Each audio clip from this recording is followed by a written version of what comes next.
to Story Rhyme with Brendan, where I read a story or a poem for you. This time I'll read part 3 of 6 of The Adventures of Ralph Rashleigh by James Tucker. This story is about a convict to Australia. In part 2, Ralph was caught, convicted and sent seaward to arrive in Sydney. Let's continue. Chapter 8. At Penrith they crossed the noble sweep of the Nepean River in a punt, and came in view of a far-flung expanse of Emu Plains. Rashleigh was by this time in too extreme a condition of physical wretchedness to be conscious of anything but fatigue and pain, scarcely raising his head to look whither his lacerated feet were carrying him. If he could only find rest in any sort of shelter, he would be content to let the scenery be as bleak as a desert, and to forget that there need ever be a morrow to this day of anguish. Half bemused by his sufferings, he roused himself a little when the messenger announced that they were approaching the camp to which he was being sent. Looking up, he saw about 30 huts of various sizes, built of timber framing and bark walls, erected on both sides of the road. They gave an impression of utter comfortlessness and desolation, and as he stood waiting to be received, he noticed that the huts had been built with green timber, which had shrunk with time, leaving great chinks between the slabs. The shutters over the unglazed windows had also shrunk, so that wind and rain had easily and numerous inlets. The camp constable, a tall, stout, limping countryman, took over Rashleigh from the messenger, removed his handcuffs, and led him to the residence of the superintendent of Emu Plains, Government House as it was then called. He was halted in the doorway, while the camp constable went to inform the official of his arrival. In a few minutes he was before the superintendent, and an attendant constable was motioning him to remove his hat. Rashleigh had heard this official described as one of the terrors of the whole convict colony, and he studied his appearance while waiting for the man to look up from the letter which he was reading. He was above middle height and of a very dark complexion, with brows drawn together in a gloomy frown, and when he spoke his tone was as harsh as his features. "So, my fine fellow," he growled, "you're inclined to politics, are you? Well, we'll see whether we can find you something more profitable to think of here.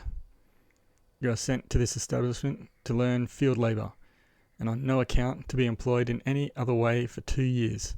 When that time has expired, you will be assigned to a settler. Take him away, Ralph, and send the principal overseer to me when the gangs come in." On getting back to the camp buildings, the constable turned to Rashleigh with a sneer. "As you be one of them dommed quill drivers, I do suppose you'd best be put along of the rest, so you'll rest in the playhouse yonder." He indicated a straggling mass of buildings, similar to those already described, and into this Rashleigh limped, rejoicing that at last a chance to rest had come. The great hut was empty, so he flung himself down upon a rude bench made of a split log set upon 2 stumps in the earthen floor. Wind whistled through the gaps between the shrunken timbers, and puddles filled the hollows in the dirt floor. Except for a table of the same rough design and workmanship as that on which he lay, 2 large iron pots, and several tin utensils, there was no furniture to give a semblance of comfort to the place. Rashleigh was roused from the deep sleep into which he had immediately fallen by being roughly shaken by a man who warned him that he must rise quickly to answer the muster. Half asleep, he staggered out of the hut to where the prisoners were assembled in the darkness. The camp constable, with a lanthorn, accompanied by a train of watchmen, appeared, and the names of the prisoners belonging to the hut were called and answered to.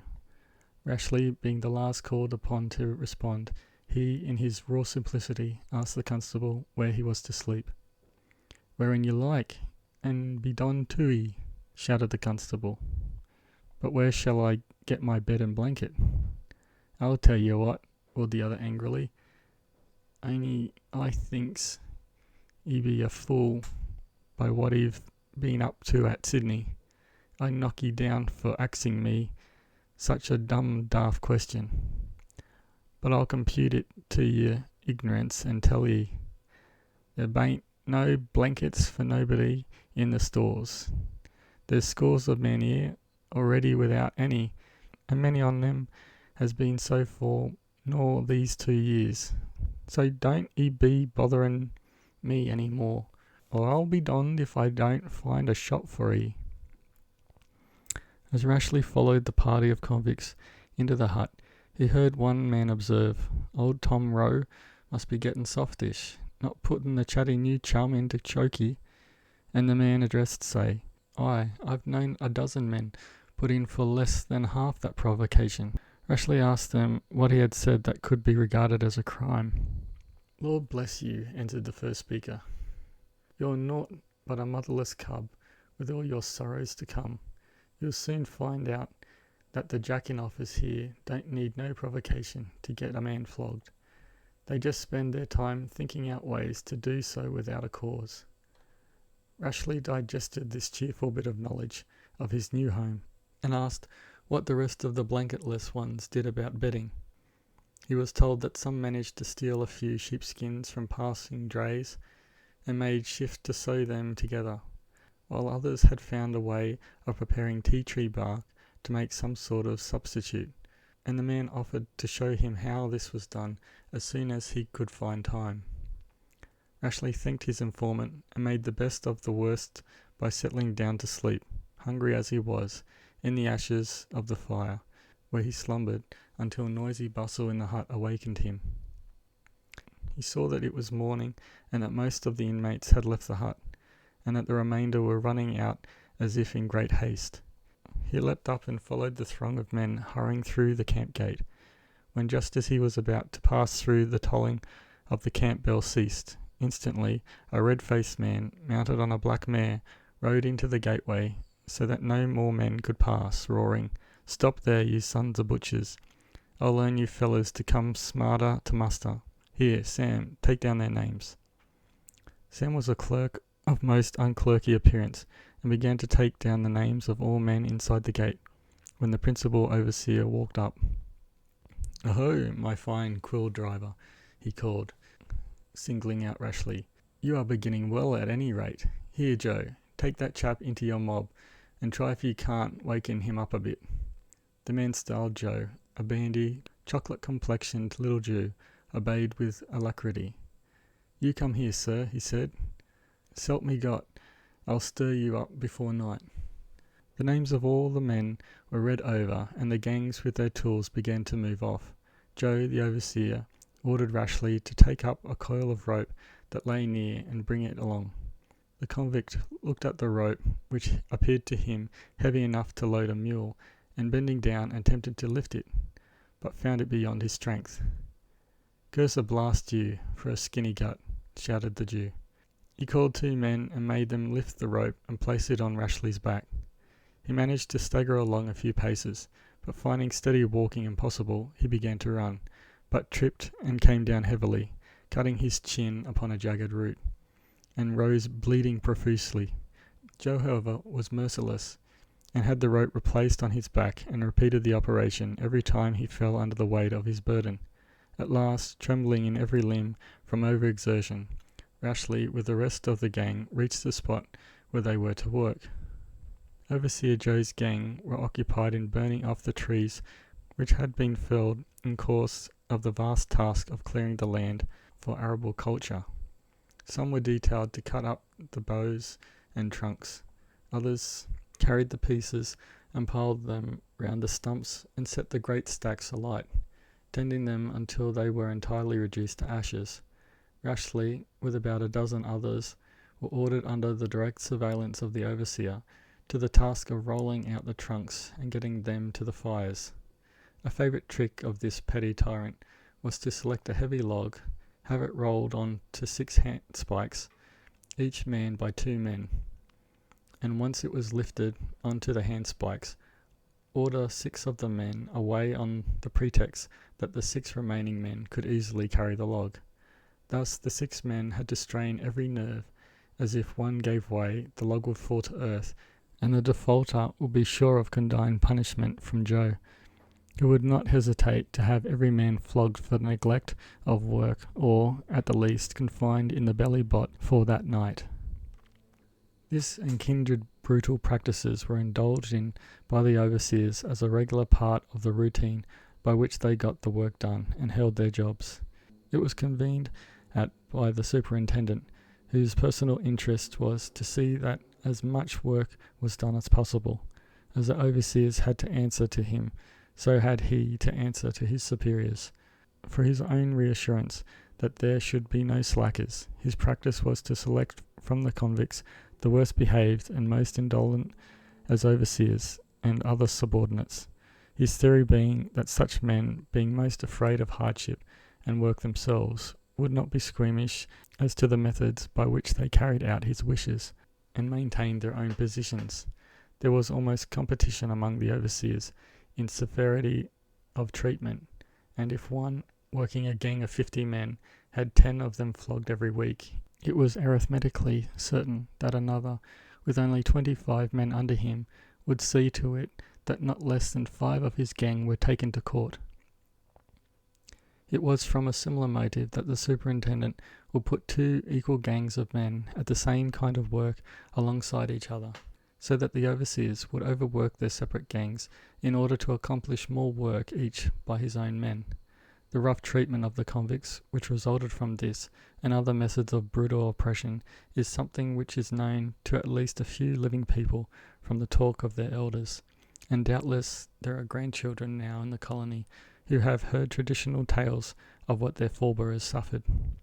Rashleigh and his fellow gangsmen were soon grimmed from head to foot and half blinded with smoke from the fires, while his naked feet felt as if they were continuously burning. He had not recovered from the terrible exertion of humping the heavy coil of rope, and, being unused to heavy muscular labour, he was in a state of semi-collapse, when with some others he was put to the handspikes to help turn a great butt of a tree which was partly embedded in the earth. Scarcely able to see, and awkward from unfamiliarity with his task, he placed the handspikes and between the trunks of the tree and a broken limb, forming a sharp angle to the trunk. When with much swearing and sweating the log was moved, it went over with a sudden jerk, wrenching the handspike out of his grasp so that it whizzed like a twirling arrow through the air, tearing a portion of the brim from Overseer Joe's hat as it flew close past him. Joe was transported with rage as his knee brushed with a nasty death, and came rushing towards Rashleigh, noisy with curses and threats. He was pulled up short, however, by an enormous dew lizard, a species of reptile deriving its name from the membranous bags around its jaws, which distend when it is enraged, forming a resemblance to a human beard. Joe lifted the lizard on his toe and kicked with all his force at Rashleigh, who, acting instinctively, struck at the hurling reptile with his right hand, so that it was flung back into the face of the oncoming overseer. It dropped, but caught at the clothing on his chest, and attacked him viciously. One of the convicts sprang forward, knocked it off, and beat it to death. Joe ordered Rashleigh to be seized by the deputy overseer and the gang's water carrier, who bustled him to a tree trunk, to which they secured him by a chain, having first handcuffed his hands behind his back. Then Joe came up. "You blasted varmint," he snarled. "I'll teach you to mutiny and try to take my life." He then struck his defenceless prisoner over the head and returned to the gang. The superintendent, on his daily round, came up to Rashleigh, chained to the tree, and heard from Joe that the prisoner had hurled his handspike at him and attempted his life, showing his torn shirt and hat as proof of the truth of his fabrication. "Let him be confined in camp until next Tuesday, and then brought to court," ordered the superintendent, and at dinner time Rashleigh was marched back and handed over to old Tom Rowe. "Aho, thee be'st a dangerous beast," he said with a grin. "I'll take care thee does no more damage for a while." He thereupon dragged Rashleigh to an unroofed triangular space, enclosed by the walls of 2 huts and a high palisade, through a strong wicket in which he thrust his prisoner with a force that sent him headlong, losing his hat as he went through. "There," jeered Tom Rowe, "thee be safe enough now. Thou'll knock nobody's brains out now, I'll warrant thee, unless it's thee's own. The sun was at its zenith, and Rashleigh, being bareheaded, was soon giddy and sick from the heat upon his throbbing head. But it was not until middle afternoon that he was able to sit in the shadow of one of the walls of his open-air prison. His dinner, a morsel of salt meat and a dumpling of boiled maize meal, had been brought to him soon after he was thrown in, but his heat sickness made him unable to eat anything for some time. When after the shade had relieved his agony somewhat, he wished to eat, he had to drop to his knees and lie on his belly and gnaw his food on the dish like an animal, owing to his hands being fettered behind his back. In this state he was left from Thursday until the following Tuesday, without the handcuffs being removed. The autumn nights were as piercingly cold as the days were hot, and the dews were heavy, so that he spent the nights shivering in wet clothes. Aching and fatigued as he was, sleep was almost an impossibility, as he could not lie down with any ease, and the pain in his wrists and arms was increasingly excruciating. Long before Tuesday came, he longed for death, and once in his torment ran his head violently against an angle of one of the sheds, in the hope of accomplishing unconsciousness, if not death itself. His strength was too far spent to enable him to inflict more than numbing bruises on his skull. At last Tuesday morning came, and Tom Roll came to release him. Fouled with his own excrement, his whole body loathsome with dirt, it was decided that he must wash before being taken to court. His handcuffs were taken off for this purpose, but the anguish of bringing his arms round into their natural position was so intense that he collapsed in a swoon. He came to in a puddle of water, which a sneering constable had flung over him from a bucket. His wrists were swollen to twice their natural size, and when he tried to wash, he found that he could not bend his elbows. The constable therefore assisted him with rough and obscene comments, and presently he was ready to start for the dreaded court. When it came to re-handcuffing him, there could not be found a single pair of derbies to fit his swollen wrists, and the officials were therefore grudgingly compelled to have him taken to Penrith without any. He was put in charge of a constable, was given strict orders to crack his head if he made the slightest attempt to escape. They reached the courthouse without any incident, Rashleigh being too weak and spent even to want to escape. There were a great many men from Emu Plains brought up to answer various charges, mostly fabricated by the tyrannical overseers, and the majority of them had been summarily tried and sentenced to 75 or 100 lashes. Before Rashleigh's turn came to appear before the court, while he was waiting, a man came out from judgment, his face alight with smiles, who, on being asked why he looked so pleased, answered, "Oh, I'm in luck today. I've only got life to Newcastle." The poor devil was so sick of Emu Plains that the prospect of spending the rest of his life in the coal mines was pleasing. Ralph was placed in the dock before the bench of magistrates, consisting of an old parson, an old settler, and a young military officer, who had only recently been appointed. Overseer Joe was sworn, and recounted his lying story of a murderous attack by the prisoner, producing his shirt and a hat in evidence to the superintendent, winding up by asserting that he had never known a more desperate and dangerous ruffian. The military magistrate called upon Rashleigh to state his defence, though the old settler was impatient, muttering something about as clear a case as ever I heard in court. The third magistrate was sleeping soundly on the bench. Rashleigh gave a clear and intelligible account of what actually had happened, and at the end of his recital the military man asked him how his wrists came to be so swollen, to which he replied with an account of his recent confinement. Being new to the country and the treatment of the convicts, the new magistrate was shocked at such treatment, and asked the old settler whether it was possible that such brutality was tolerated. The settler replied unemotionally that it was normal and necessary, as only the most stringent measures sufficed to control the turbulent spirits of the convicts, and that doubtless the prisoner was much better known to the authorities of Emu Plains than to them, and that, in brief, it was the bench's duty to support the government establishment. Rashleigh caught what was being said, and at once declared that his alleged offence had taken place on his first working day on Emu Plains, and that this was the first charge that had been brought against him since his arrival in Australia. The captain asked him if he had witnesses to prove his case, and on the prisoner naming 2 or 3 men who were working in his party, and despite the objections of the settler, the captain carried a proposal for a remand. Let the prisoner be closely confined over here till next court day, so that he cannot see or speak to any of the witnesses he has named. We will examine them ourselves, and if it is proved that he has tried to impose upon us, we will give him 100 lashes in addition to the punishment for his alleged crime. On next court day, Rashleigh was brought before the same bench of magistrates, with the parson in the chair for the day. The clerk read over the overseer's deposition and the prisoner's defence, but before the reading was finished, the chairman was sound asleep, and the settler, oblivious to what was proceeding, hidden behind a newspaper. The military gentleman then examined the 4 witnesses who had been named by the prisoner, and it was no easy task to force answers from them, their evidence being given with reluctance born of the fear of the overseer Joe's vengeance when they should be back on the plains. Their stories were, however, explicit corroborations of Rashleigh's account, and the captain was satisfied. "Now what do you propose?" he asked the settler. "Oh, captain, I leave it entirely to you," was his sarcastic answer.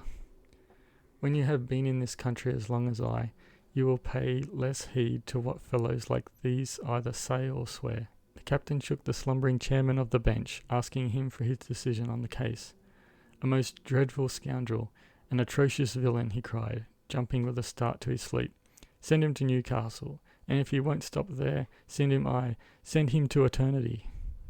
"But," remonstrated the captain, "it don't appear to me that he is guilty of any offence at all." Mr. Clerk read over today's evidence.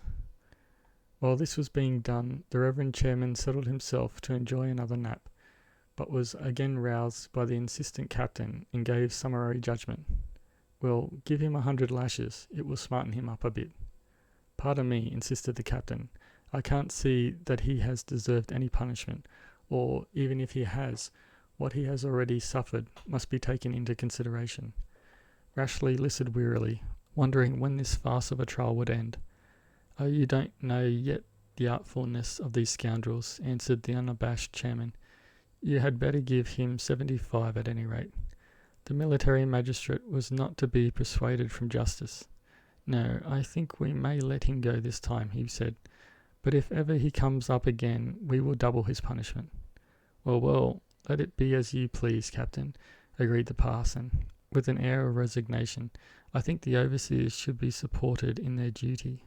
"I agree, but this man has been in strict confinement for 12 days, and we'll let that go for his present punishment, prisoner. Prisoner," he continued, addressing Rashleigh, "you are discharged."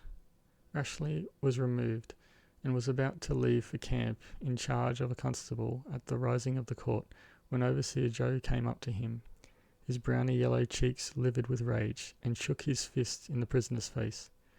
"God strike me dead, you bastard, if you ain't the very first man that ever beat me at court. I'll take blasted good care you don't come off free next Tuesday." As Rashleigh shrank away from the threatening bully, a commanding voice called through the Venetian blinds of an adjacent window, "Come here, you sir." At the summons, Joe's jaw dropped, and he made to slink quickly away, when the blinds were thrust sharply aside, and the head of the military magistrate appeared. "Here, you sir, you overseer, come back instantly." There was a note in his voice that brought the reluctant overseer round, hat in hand. "Now, sir," said the magistrate angrily, "I overheard your language just now, and I've a mind to give you the soundest flogging for the blasphemous impiety of your oath.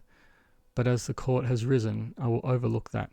But I warn you to have a care, for if I catch you again tripping in an oath, I'll prosecute you for perjury, and, by heaven, I'll make you wish you had never been born. Now, off to your duty, and beware." The warning gesture with which he dismissed Joe was more eloquent of his meaning than all his words. Joe, thoroughly cowed, sneaked away, and put as great a distance between himself and Penrith Courthouse as haste could accomplish. Back in camp, Rashleigh was received by his fellow convicts with a kind of awe. They regarded him much as children do a conjurer who has startled them by the magic of an incredible illusion. He had to them accomplished the impossible, for never in the memory of any of them had a working prisoner on Emu Plains obtained a decision against an overseer, or even got so much as the benefit of a doubt. To have ridden over Joe added to the marvel, for he was, as one man put it, able to swear that a white horse was a chandler's shop, and every hair upon its back a pound of tallow candles, rather than be beaten. Rashleigh slept comfortably that night, as a man had run away, leaving behind a nook formed of a sheet of bark like a boxed shelf, which was filled with the inner husks of Indian corn. He was roused from his first snug sleep since he had come to the camp by a tremendous hullabaloo of sound dominated by the noise of beating tins, which reminded him of the practice of folk in the homeland when swarming their bees. In answer to his startled inquiry, he was told that the row was made by a bunch of men who had decided to run away, and were using this means of beating up recruits for the bush. It appeared that scarcely a week passed without some men bolting, preferring the dangerous risks of the bush to enduring any longer the raw tyranny of overseers, constables, watchmen, and other petty bullies. Often he learnt these petty officers paid their fellow convicts to make a show of escaping, so that they might gain for recapturing them either a monetary reward or a remission of sentence. It was the rule that anyone who recaptured a runaway convict could choose between a sum of 10 shillings or a remission of 6 months' penal servitude. The practice had consequently become rife for the overseers, so to terrify and torment some poor fellow, breaking his spirit with continuous hardship and hunger, that he was only too ready to fall in with their plot, if only to gain a few days' respite from the intolerable conditions which they imposed upon him. The overseer, having reduced his victim to this state, would tempt him with bribes of food. "Why the devil don't you bolt for it?" he would ask. "I'll give you some grub to get rid of you." This formula was understood, and as the flogging which would follow his capture was well worth suffering for the bliss of 3 or 4 days' freedom, the man would gladly take the few pounds of flour and the small quantities of tea, sugar, and with these the promise of favoured treatment on his return, and make his quasi-escape. Before going, he arranged with the overseer a rendezvous at which he would be waiting to be recaptured 3 or 4 days later. The overseer would hail the victim before the magistrates and would put up an epic yarn of the difficulties he had surmounted and the fierce struggle he had had with his prisoner before he had finally dragged him back to camp. The magistrates accepted the story, of which corroboration was in any case impossible, and if it were a first offence, the man was sentenced to 100 lashes. On returning to work, the overseer would seize the first opportunity of turning the crawler, as such men were called, out of his gang into that of a colleague. He would renew the treatment with the same results, except that the spirit-broken fellow was, on the second attempt, sentenced to a penal settlement. By this inhumane method, many convict officers managed to shorten their sentences, while the men they crushed in the process were treated as incorrigibles and lost any hope of freedom before death. The day after returning from Penrith Court, Rashleigh was removed from Joe's gang into another engaged on timber felling, under the discipline of a Welshman known as David Muffin, the quality of whose brutality was revealed that day. The gang was employed in pairs, 1 pair to each tree, and it chanced that 2 men were cutting down a giant tree which was decayed at the heart. Just as they had cut through the living timber, the tree snapped across instantaneously, toppled and crushed the 2 convicts beneath its great weight. 4 of the men working nearest to the scene ran immediately to the help of their comrades, only to find them shapeless masses of pulped flesh and shattered bones. Appalled by the suddenness of the tragedy, they stood gaping, when Davy Muffin, his foul lips streaming with oaths, ordered his satellites to handcuff the 4 of them for daring to leave their work without permission. On the next Tuesday, they all received 50 lashes as punishment for this crime. Under such a man, Rashleigh, awkward at his work through ignorance of method and physical weakness, gave the bully plenty of scope for harsh treatment, and learnt before the first day was done that there was a rough esprit de corps among the overseers on the plains, and realised too that it would have been better for him had he lost his case and taken 100 lashes. The overseer, at the sound of the bell which ended work for the day, ordered his deputy to collect the men and tools and set off towards camp. Rashleigh was again loaded with a heavy rope, the usual burden, he was told, of the last man to join the gang, and was in consequence among the last to arrive back in camp at the tool house. Davy, Joe, and other overseers were standing there by a number of men, handcuffed to a chain in pairs and guarded by camp constables. He was ordered to be handcuffed with the rest, wondering what new species of tyranny he was to endure. In a few minutes the miserable file of men, to the clank of fetters, were marched towards an auxiliary prison, known strangely as the Bellybot, situated under the first range of the Blue Mountains, about a mile from camp. This place of confinement was subdivided into cells, measuring about 7 feet by 4 and 8 feet high, into each of which the men were literally crammed until the cell was packed tight with standing men, upon whom the doors were crushed shut, so that the men would scarcely move so much as an arm or leg. In this condition they were left for the night. Imagination refuses to face the full loathsomeness of this sleepless, foodless, latrineless state of men herded in bitterness. The doors of these fouled cells were thrown open, and the men ordered to get off to muster. The fear of being late and so receiving more and worse punishment made them hurry to camp, and frequently, so late were they released, they scarcely had time to seize a morsel of food to eat on their way to work.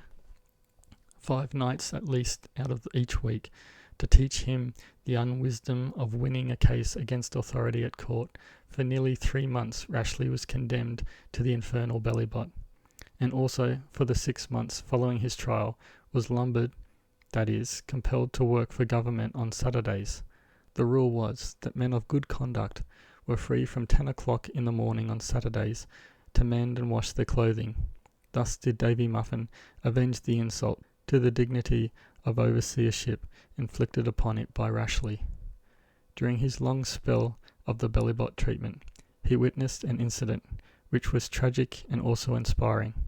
There was a man named Bright, of a gloomy, morose temper, who had been confined with him one night, and Rashleigh had noticed particularly that he had borne his punishment in silence, without a grumble or an oath.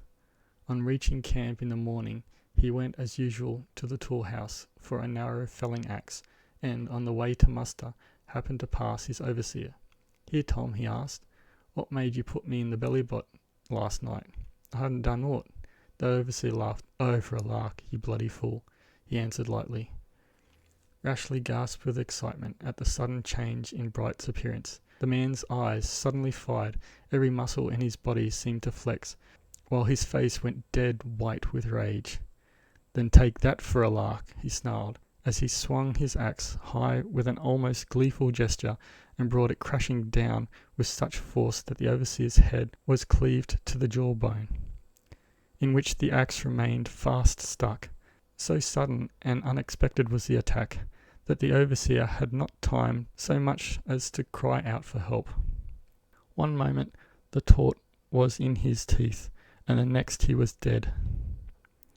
Bright struggled to free his axe, but before he could do so, the camp constables, who had been paralysed by the swiftness of the attack, rushed upon him and secured him. He made no attempt at resistance, saying to his captors with the utmost coolness, "If only I could have got my axe loose, I'd have made dog's meat of a dozen more of you bloody tyrants." At the trial, when called upon for his defence, he showed neither remorse nor repentance. "I was tired of the whole damned business. Life was just hell, he said morosely. All I wish is that I was to swing for killing 100 blasted overseers instead of one, you lot of miserable tyrants. This man's outbreak, for which he was hanged, had no ameliorating effect upon the treatment of the prisoners of Emu Plains. On the contrary, their oppression became more brutal than ever, and each overseer was provided with a heavy club for protection, and if a man so much as looked sideways at him, the overseer did not hesitate to knock the man down. "You are going to bright me, are you?" became a catchword among the overseers, and was inevitably preliminary to a crack over the head with a club. The period during which Rashleigh was on Emu Plains was one during which the whole colony was suffering from the effects of a severe drought, no rain having fallen in sufficient quantities to cause vegetation for over 2 years. The inhabitants were reduced to a state of semi-starvation. Wheat was selling at 70 shillings a bushel and maize at 40 shillings, and the supply of either grain was extremely meagre. Such was the neediness of the poorer class of free colonists that, when the government cattle on Emu Plains were being slaughtered each week to supply meat for the prisoners' rations, the stockyard was besieged by old and young begging and entrails and offal from the convict butchers. Terrible as were the conditions of the free population of the district, those of the convicts were immeasurably and naturally worse. The weekly ration per man at this time was about 5½ pounds of flour, 9 pounds of beef, and 3½ gills of peas or rice, with which they were supposed to make 21 meals, and keep fit and strong for the heavy work which was expected of them. When, as in some government establishments, the rations were served out in one issue for the whole week, the half-starved wretches would frequently consume the lot in from 1 to 3 days, and starve completely for the remainder of the week, eking out a meal with what grasses and herbs they could find still growing, and eating unhesitatingly snakes, rats, lizards, and other repugnant foods. As an instance of the lengths to which hunger drove these men, on one occasion a gang were working near a road over the Blue Mountains, and coaxed away from a traveller a fine dog. As it approached, they caught it round the neck with a lasso noose and killed it. Shortly afterwards the owner returned on his tracks, searching for the dog, and on reaching the roadside camp found a gaunt, emaciated wretch busily skinning his pet's head.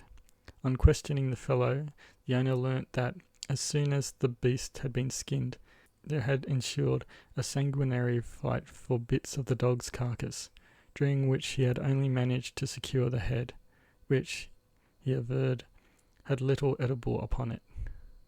On Emu Plains, rations were issued daily, which ensured the men getting at least 1 meal a day, but the quantity was manifestly insufficient, and many were the methods pursued to augment the official food. Peaches grew in profusion along the river banks and at spots nearer to camp, but by the time the fruit had reached the size of nuts, it was plucked and devoured, either boiled or raw. The ripening of the maize crop provided the starvelings with another opportunity. To leave the camp after the evening muster at 8 o'clock was an offence punishable by 100 lashes, but the men made no bones about the risk of capture, but would steal off to the cornfields, carrying an old tin dish covered with a grater, a fiddle as they called it, and spend hours of the night grating the scarcely ripe cobs of maize, creeping back to camp with their booty of pulpy meal. The rules on Emu Plains during this period of scarcity throughout the country were stringent even for that home of harshness. If a constable or watchman, and entering a hut in the course of their regular evening duty, saw even the point of a cob of maize in the ashes of the fireplace, where they were sometimes roasted by the convicts, he would insist upon the man nearest to the fire to point out the maize thief. If he could not or would not do so, the man was confined, tried at the next court, and was certain to receive at least 75 lashes, whether or not he had been roasting a Hawkesbury duck. the colonial name for a cob of maize. The wonder was that Rashleigh and others were not tempted to commit suicide, as death could scarcely hold more suffering, hardship and misery than the life to which they clung. It would, however, almost seem as though men actually value life in inverse ratio to their enjoyment of it. He, at any rate, declared later that never during his periods of criminal prosperity in England had he valued life so highly in itself as he did during the worst days of his servitude as a convict on Emu Plains and elsewhere. He did not hear of a single case of suicide among the convicts during his entire stay there. Chapter 9. Among the prisoners was an irrepressible little cockney named Jemmy King. He was responsible for the only occasion of real pleasure which was enjoyed in camp during Rashleigh's stay on Emu Plains. King was a man with a personality, and was appreciated even by the overseers and the government officials for his gifts as a comic genius. At mimicry and patter, he was a master of mirth, and by some process of wheedling his jailers, he succeeded in getting permission to establish a theatre at the camp. He instituted himself, faute de mieux, as architect, carpenter, manager, scene painter, mechanician, mechanic, and producer, also casting himself for the leading comic role in whatever plays were produced. He could not read or write, his method of learning his part being to listen to the play being read over, and at rehearsal he was always word perfect. He took charge of the building of the rough theatre, seeing to it that all gaps between timbers were literally filled with mud, and he had the whole of the interior thoroughly whitewashed with pipe clay. The superintendent gave the venture his blessing, and supplied King with such indispensable things as he could not otherwise obtain. Life on the plains was almost as tedious for the officials in charge as it was for the convicts themselves, and at this time Jemmy King was as popular with the oppressors as with the oppressed. Rough benches served for seats, and under the guidance of the indefatigable jack-of-all-trades, boxes were erected for the comfort of the quality who had signified their intention of being present at the performance. To anyone but King, the problem of supplying costumes and canvas for scenery would have been insoluble, but his inventiveness was equal to the handicap. He begged or stole remnants of bags, worn duck clothing, bed ticks and whatnot, sewed them together, and painted his crude designs with distemper, pipe clay, charcoal, and coloured earths. Out of tin cans he fashioned the necessary lamps and candlesticks, and cajoled the wicks, oil, and candles from the officials out of their rations from government stores. The needful wardrobe he fabricated with astonishing ingenuity, borrowing and burying any clothes that he could come by, and converting them to his purposes. By brilliant adventures in tailoring and decoration, he threw himself into making the production a success, with infectious enthusiasm, and by the time the first dress rehearsal was called and performed, his energies were justified by a relatively flawless performance, finally staged within his limitations. The news of this theatrical venture among the convicts had been noised abroad, and it became known that Sir John Jameson, the then Chief Justice, and his family had let it be known that they would honour the performance by being present, as they were then in residence at Regentville. This put King on his mettle. He was sure enough of pleasing the majority of the expected audience, which would be composed mainly of the small settlers on the Nepean River and their wives and children, people whose experience of theatrical production was limited to the exhibitions given by travelling mountebanks and strolling companies performing in barns. So King worked upon his amateur material so that they should delight and win praise from the very representative of royalty. Side note: Sir John Jameson inherited large estates at Regentville from his father, Thomas Jameson, surgeon's first mate on HM ship Sirius in the First Fleet, to whom the land was granted. John Jameson was created a Knight of the Order of the Gustavus Vasa by Charles the 13th of Sweden, for his services during an outbreak of cholera and dysentery in the Swedish army in 1807. When he was surgeon in the English Navy on service in the Baltic Sea, Sir John was not Chief Justice, but was almost certainly a Justice of the Peace, and probably chairman of the bench of magistrates for the district. The convicts would know of his position only by gossip, and the description of his position in the text is a natural error of a man writing from memory of events of many years ago. Back to the main text. The pieces in which the convict actors had been trained and rehearsed was laid before the superintendent, who forwarded it to Sir John Jameson for selection. Raymond and Agnes, to be followed by the devil to pay, were chosen for the great night, and King set himself to perfect the final preparations. Everything had been done in the evenings after heavy days of labour on the plains, and on Saturday, and during the time that remained before the production was due, the members of the cast had very little rest or sleep. The evening came at last, and the Thespian convicts raced back from work in order to be dressed and ready for the rise of the curtain, which was advertised for 7 o'clock. On the stroke of the hour, Jemmy King's masterpiece struck up the overture. This masterpiece was an orchestra of 4 instruments, a tin violin, a flute, a tambourine, and a great drum, out of which, by some magic, the players managed to produce tolerable melody.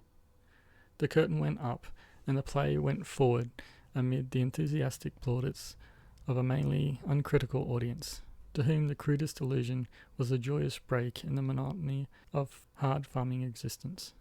There was some criticism from a few convicts who had perched themselves on the roof timbers, but when the curtain came down, their voices were silenced by a perfect storm of applause.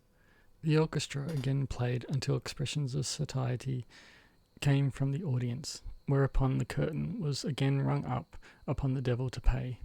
Again everything went well, though fortune may be said to have favoured Jemmy King's success in this. Only chance prevented the performance from ending in utter fiasco. Sir John Jameson had had a quantity of wine sent down from Regentville for the refreshment of the players, and the man who was playing the part of Jobson had drunk of it rather freely, and laid on with a stirrup leather to the shoulders of his sleeping partner, Nell, with a vigour that made the young man who was playing the woman's part wince with the sting of it. Jobson, noticing this, maliciously repeated the flogging when the action of the play did not require it, and Nell's patience became exhausted. He shook a fist the size of a leg of mutton in Jobson's face, and said in a luckily low voice, "Damn your eyes, if you do that again, I'll knock your bloody head off." A slight commotion in the pit at the moment prevented the audience hearing this unrehearsed speech, but there was loud applause for the gesture, especially from Sir John, which recalled the angry player to his senses, and the play proceeded without mishap to its end.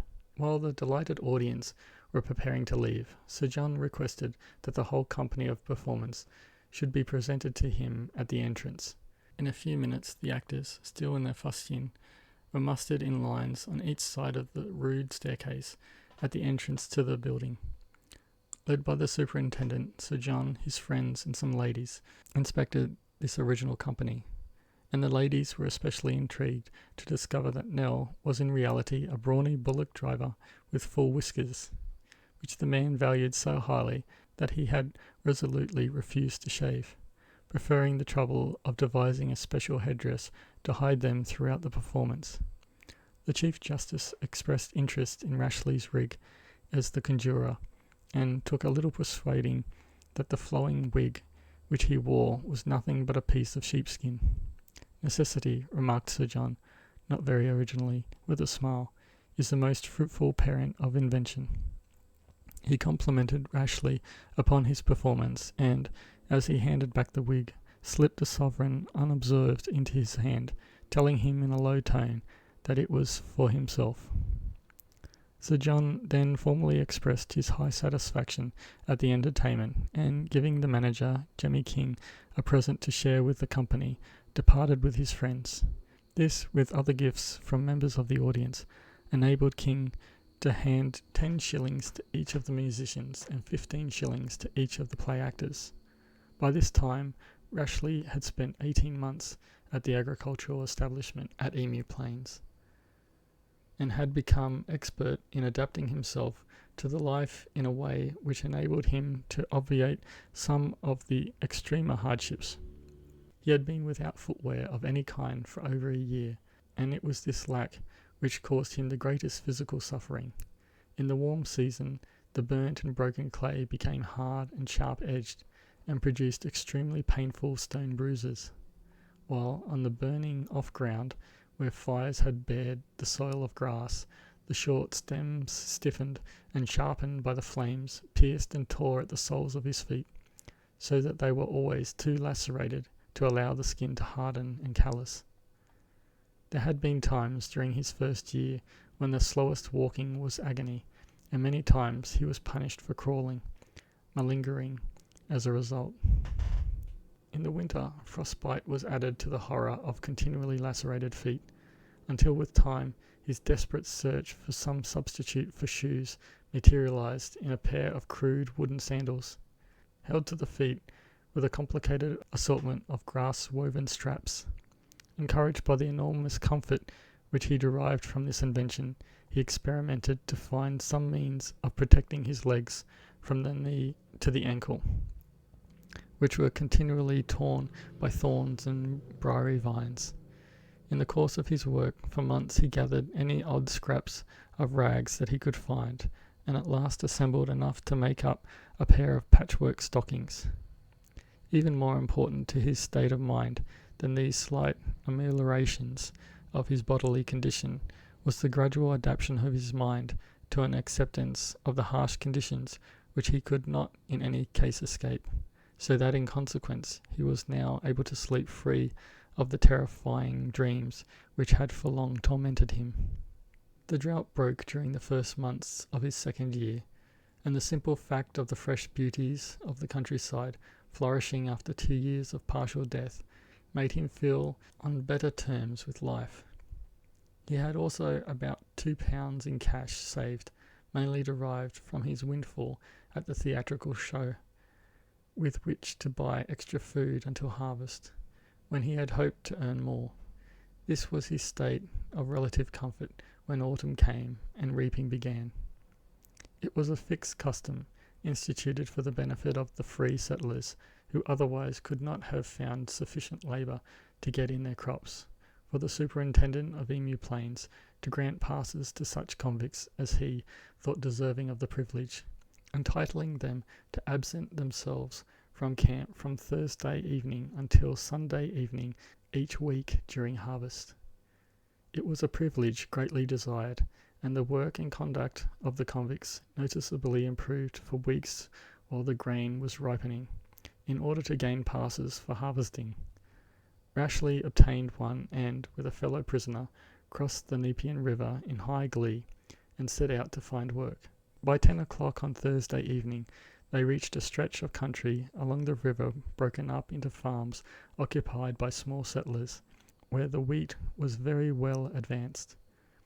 Walking through the brightness of the harvest moon, they could hear the settlers talking and shouting at their work.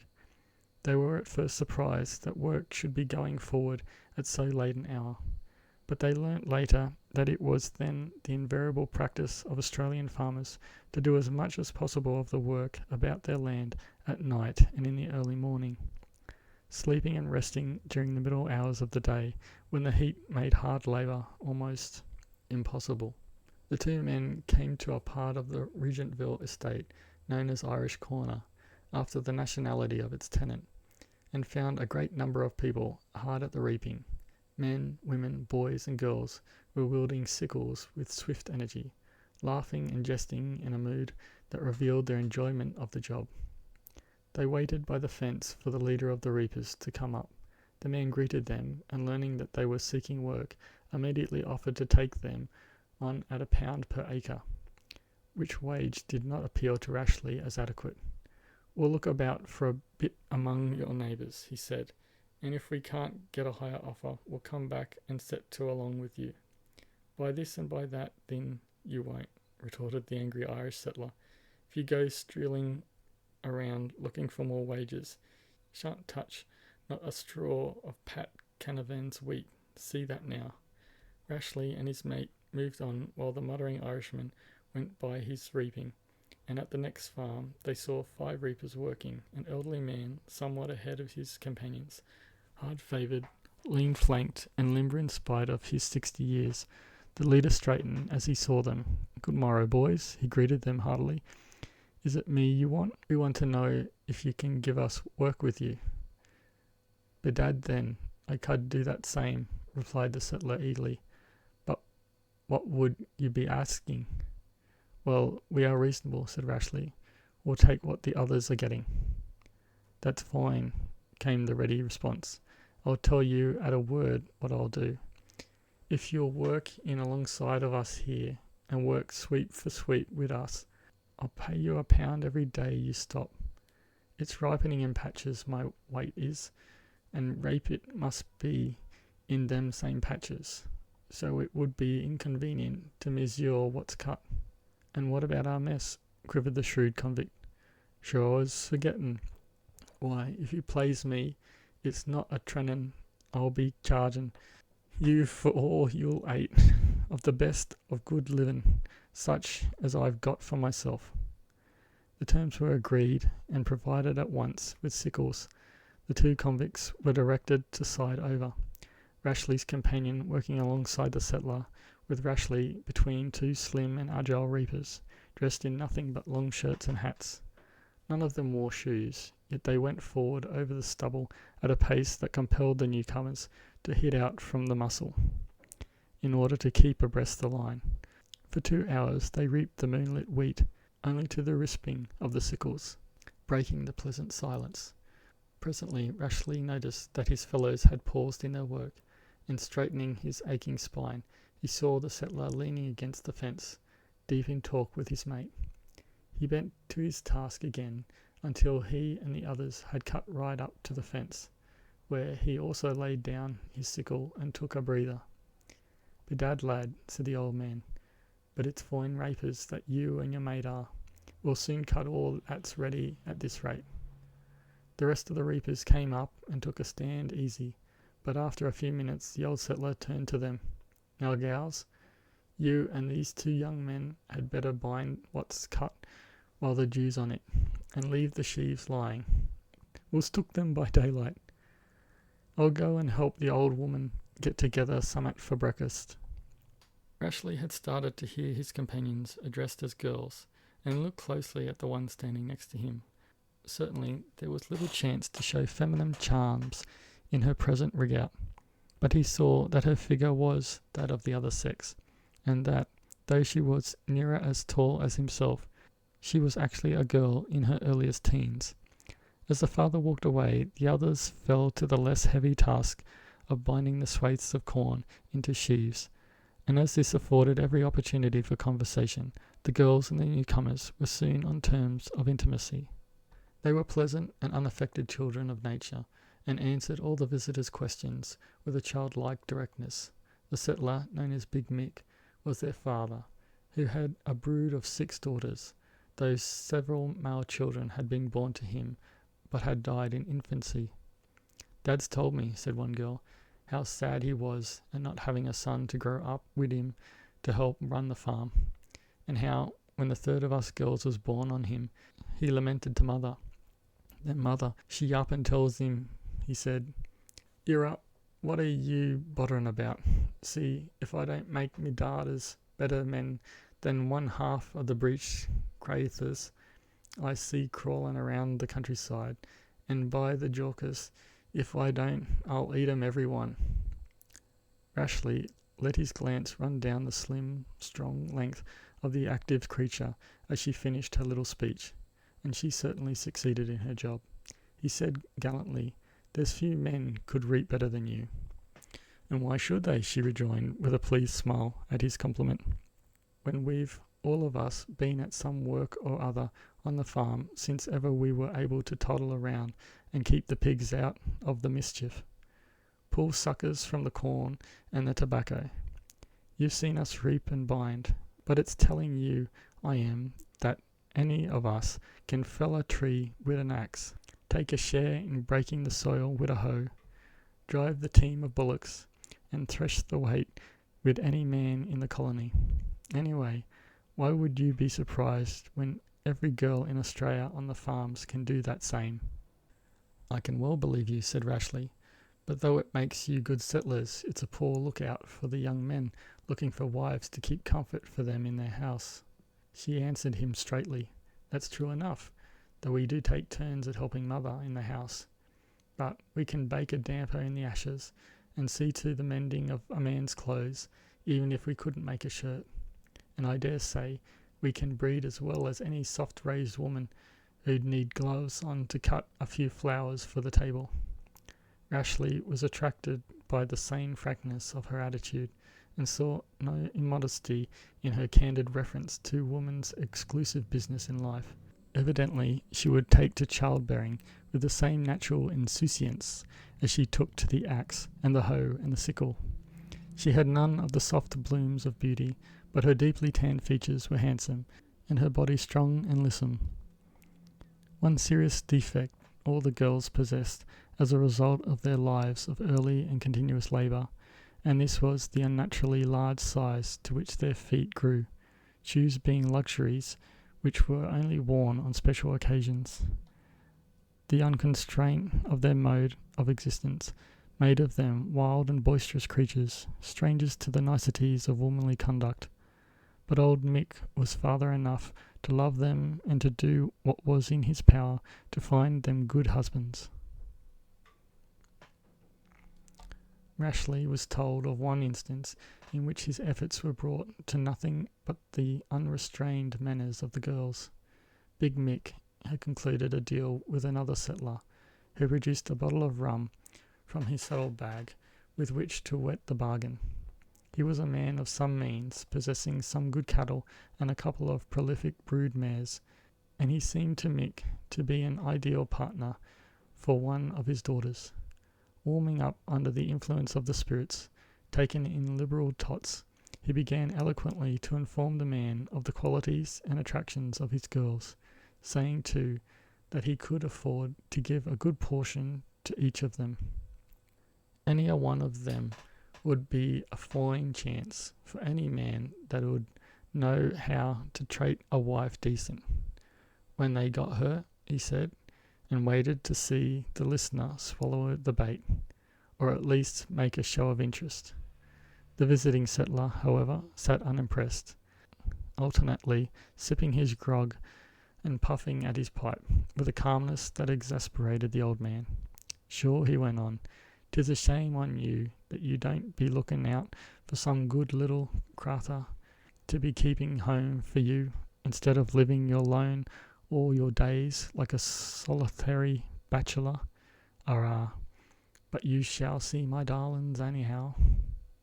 Out of politeness, the man accompanied Big Mick to the yard outside, where the old fellow gave a loud coo-ee as a signal to the girls to come in from their work.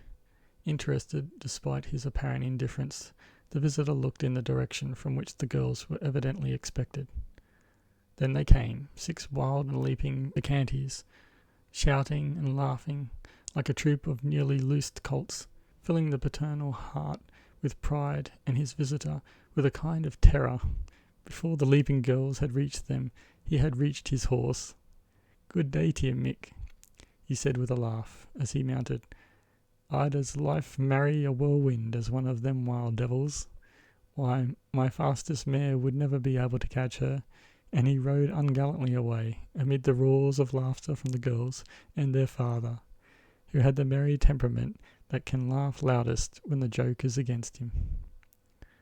This story Rashleigh and his mate heard from their temporary employer, while they sat at the briggest, which he had gone to help prepare. The buildings of the farm, like most of those of the pioneering days in the colony, were an architectural history of the struggles and growth of fortune and family. The principal dwelling still consisted of only 2 apartments, in which Mick and his wife had started their farming career. Now all round it was an assortment of lean-to buildings, huts and sheds, all constructed of the same materials as the buildings at the prison camp. Slabs of timber, split from logs by driven wedges forming the walls, and the roofs being of stringy bark laid on rafters of sapling poles, and tied on with cords made from the inner rind of the kurrajong tree, with wooden pins acting as substitutes for nails wherever needed.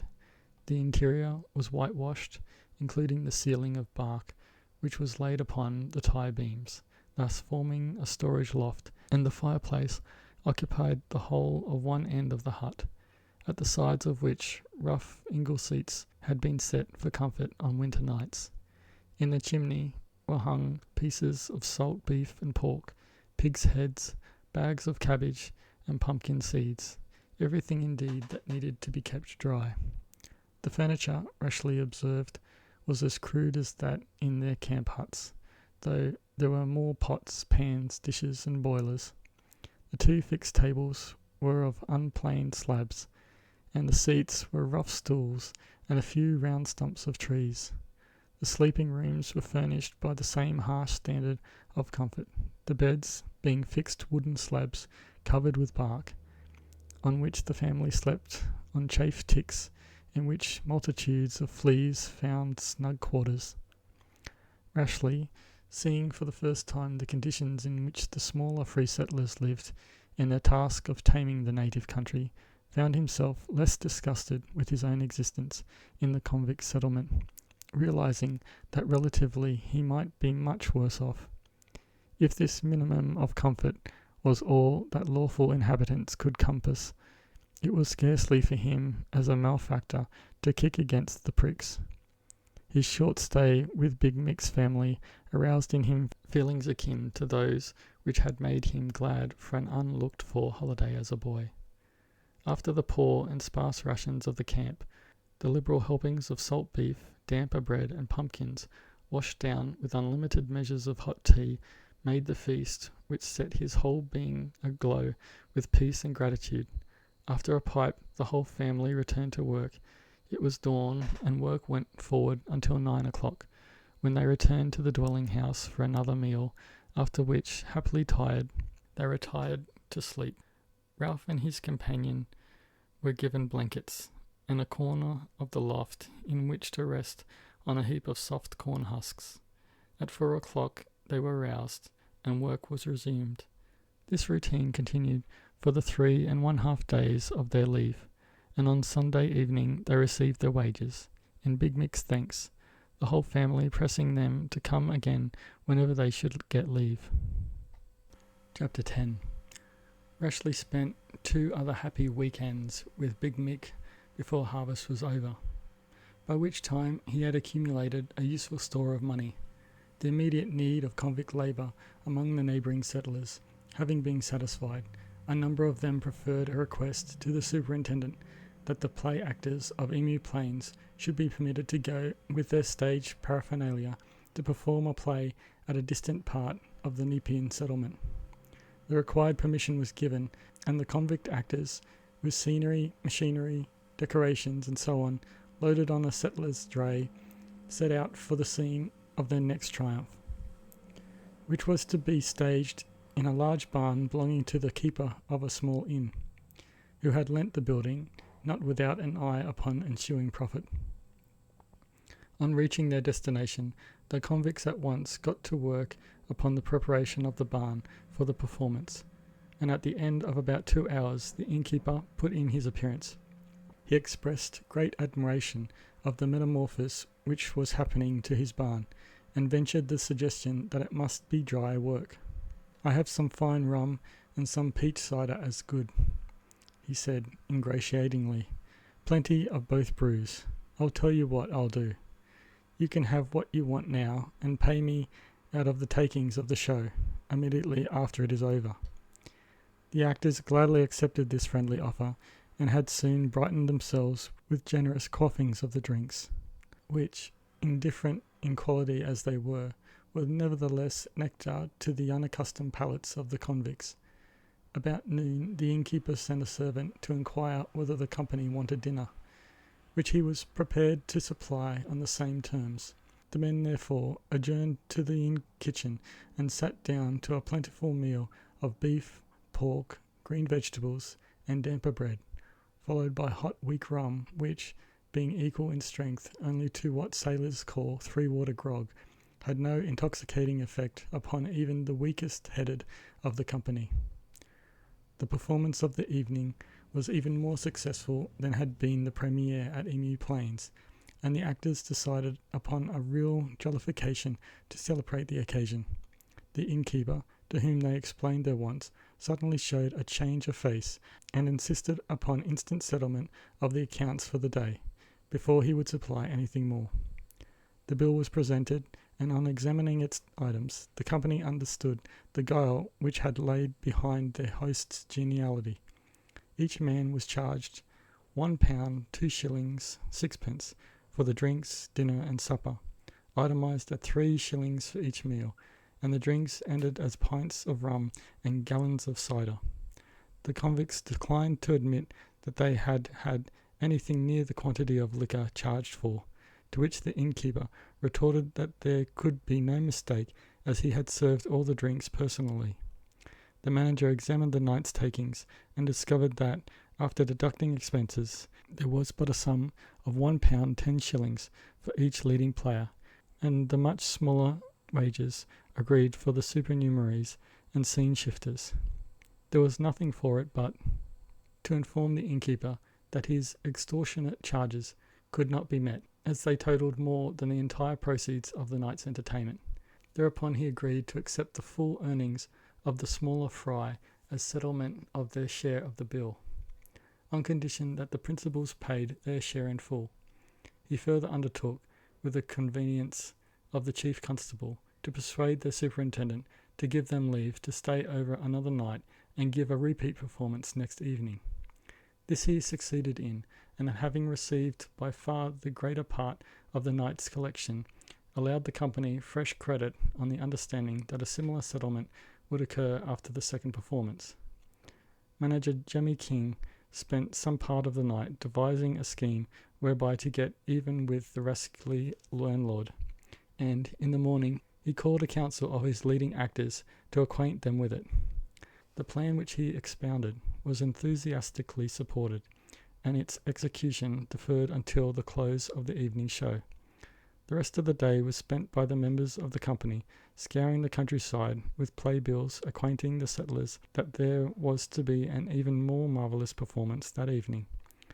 Rashleigh was a successful canvasser, and spent a day of merriment and flowing conviviality with one after another of the settlers, who were ready to seize any excuse to indulge in a drink, in celebration of the first season in 7 years, when their granaries were teeming with fat grain. It was a period of prosperity, and in Australia, as in more ancient lands, Bacchus paid tribute gladly to successful series. So it was that the settlers were only too happy to catch on to this unexpected chance of merrymaking, which the convicts offered them. On his return from whipping up the audience, Rashleigh was told that everything had been done to ensure the success of the plot for outmanoeuvring the extortionate owner of the barn, and was bidden by Manager King not to stint himself of whatever refreshment he had fancy to order before the burden of the evening's performance. The temporary theatre was packed to the walls and doors, and the audience were in a mood of hilarious appreciation. Each point in the play was greeted with great gusts of applause and laughter, and the curtain came down upon the biggest success the Emu Plains Dramatic Company ever hoped to have. Immediately upon the curtain fall, the company began swiftly and silently removing, through an opening in the back of the barn, every stick and stitch of their hard-worn properties, from which point they were carried to the dray, concealed among some swamp oaks, in a dell by the river a short distance away, where in a few minutes the entire company were gathered with their gear, impatiently awaiting the appearance of manager Jemmy King, the author of their great away plot. His part had been cast by himself, and for fully a quarter of an hour he stood before the curtain, taking extended and eloquent farewells from his audience, and delighted them with comic speeches of his appreciation of their distinguished support, in generally enjoying the sound of his own fluency. Sensitive to the mood of his auditors, immediately he saw a move being made towards the exits. King concluded his oration with a series of low and lower bows, slipped behind the curtain and out through his cunningly contrived aperture in the barn's end. Carefully closing the door, he made haste to join his confederates, leaving in liquidation of the landlord's claim a drop scene, fast further service, and a dozen battered tin sconces with the candle ends still in them. The innkeeper had come to the theatre towards the close of the performance, and as the audience began to depart, took up his stand near the orchestra, awaiting the coming out of the actors from behind the curtain. The barn had emptied itself before uneasiness assailed the astute Boniface. Aroused chiefly by the utter silence which filled the building, anxious in any case to get back to his inn, which was filled with settlers with full pockets, he made his way onto the stage and lifted the ragged curtain. Plunging boldly behind the scene, a single guttering candle end illuminated the quiet emptiness of the place, which should have been full of weary actors ready to pay the bill which he had in his pocket. For some moments he stared, utterly bewildered. As to his knowledge as owner of the barn, there was but one way in and out, which could be reached only by walking the whole length of the place. At first he was tempted to believe that the actors were also conjurers and magicians, and he rushed off to his home to make inquiries. But no one had seen anything of the performers, and the darkness made pursuit a matter of almost certain failure.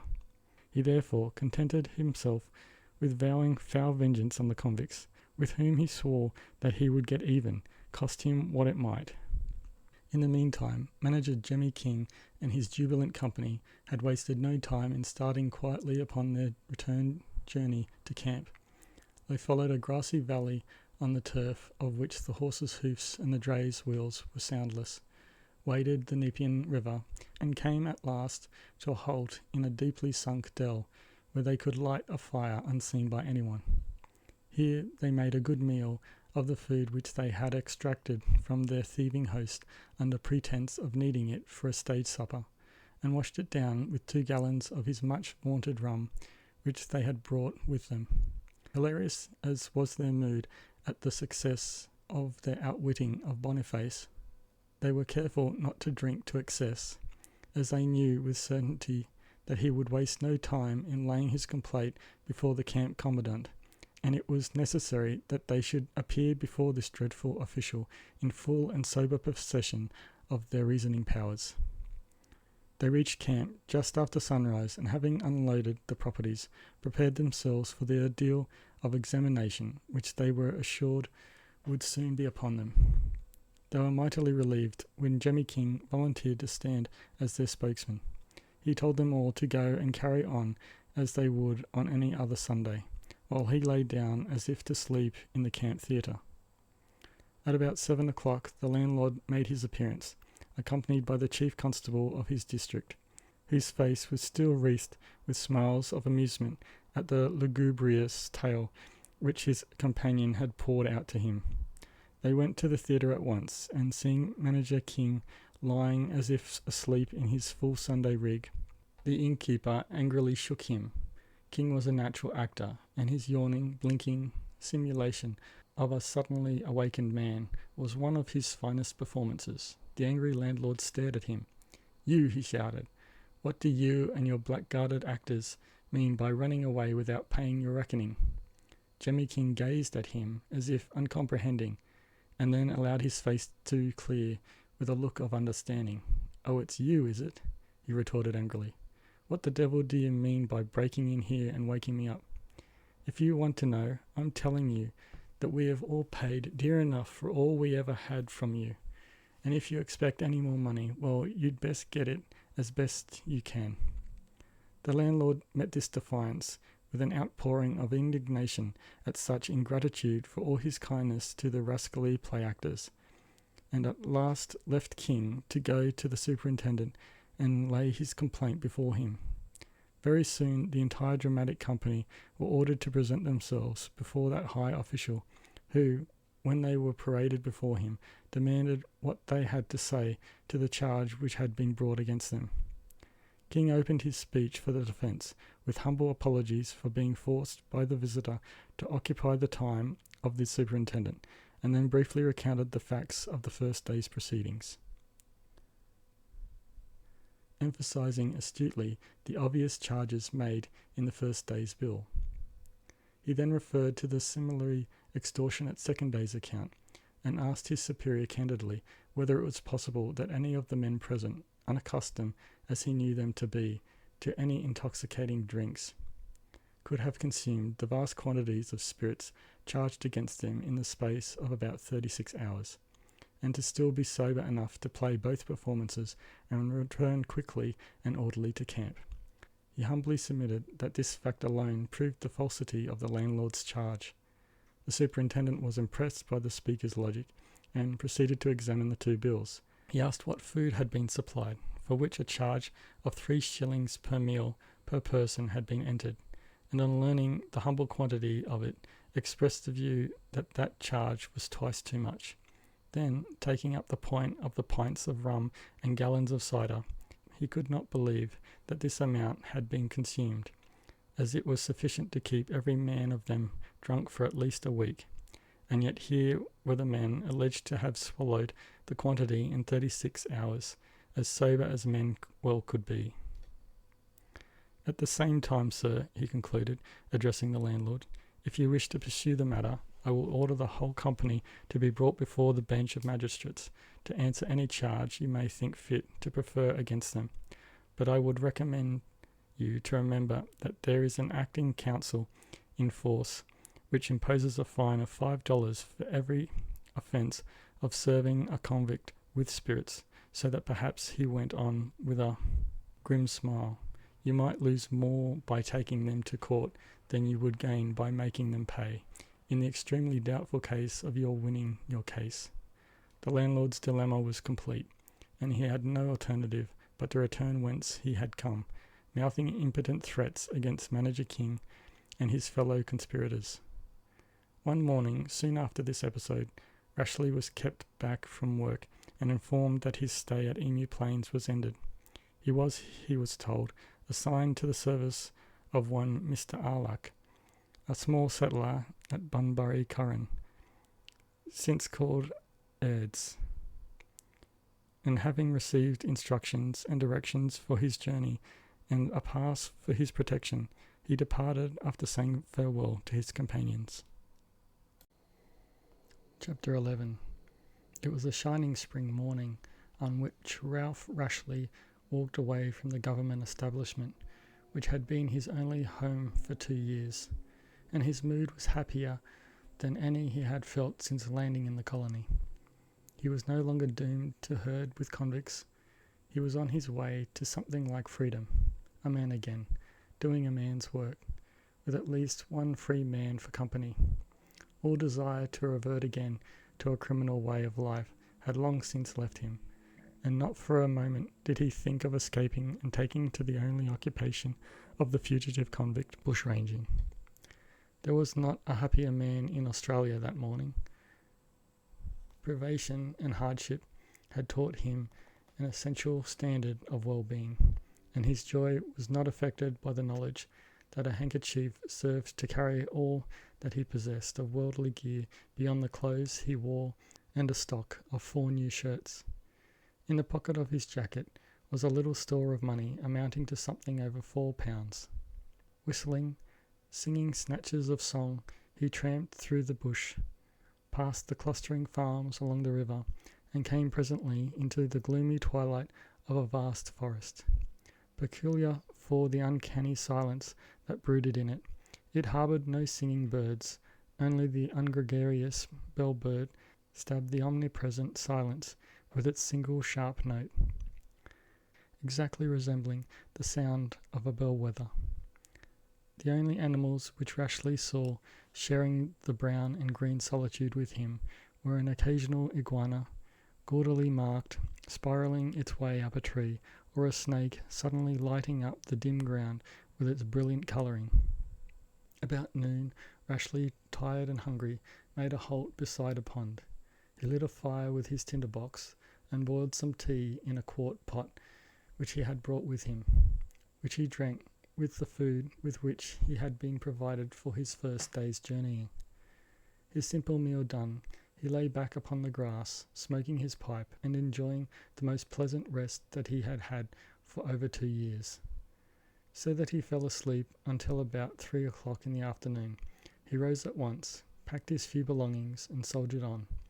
Since leaving the banks of the Nepean, he had not met a single human being, and he was beginning to wonder whether he was still heading in the right direction for the southern settlement to which he was bound, when he saw a little ahead of him a man who must have joined the path on which he was walking by debouching from some other which joined it from the east.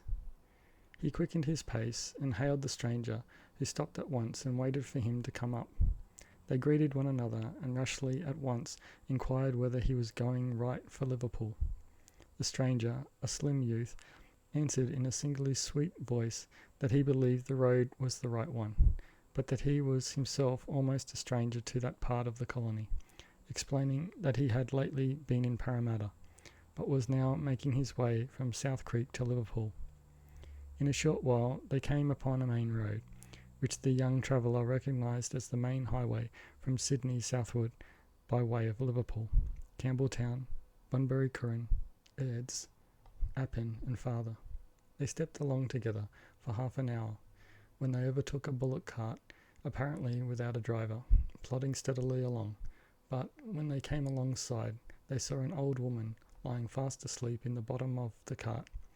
A small rum keg on the floor of the vehicle was sufficient to explain her willingness to trust to the sagacity of her beast of burden, and the rest of the load, tobacco, sugar, tea, cotton, shirts, and 1 or 2 pairs of duck trousers, made it clear that she was returning from a marketing expedition.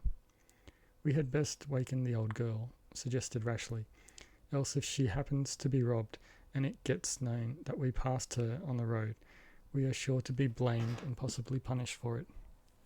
His companion agreed, and Rashleigh, finding shouts failed to penetrate into the depths of her slumber, caught her leg and shook it vigorously.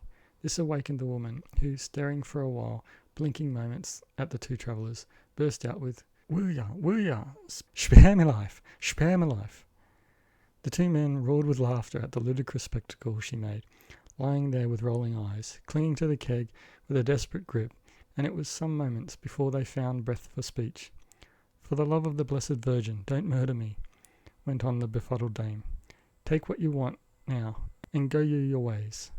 After several efforts, Rashleigh managed to persuade her that their intentions were entirely friendly. "Arrah, thin, what do you want?" she demanded suspiciously. "Nothing but your company to Liverpool," answered Rashleigh. "By the powers, then, you shall have that same," she said heartily. "Get you up now, the pair of ye, and ride in the cart. Whoa, Nobby, whoa," she called to the bullock.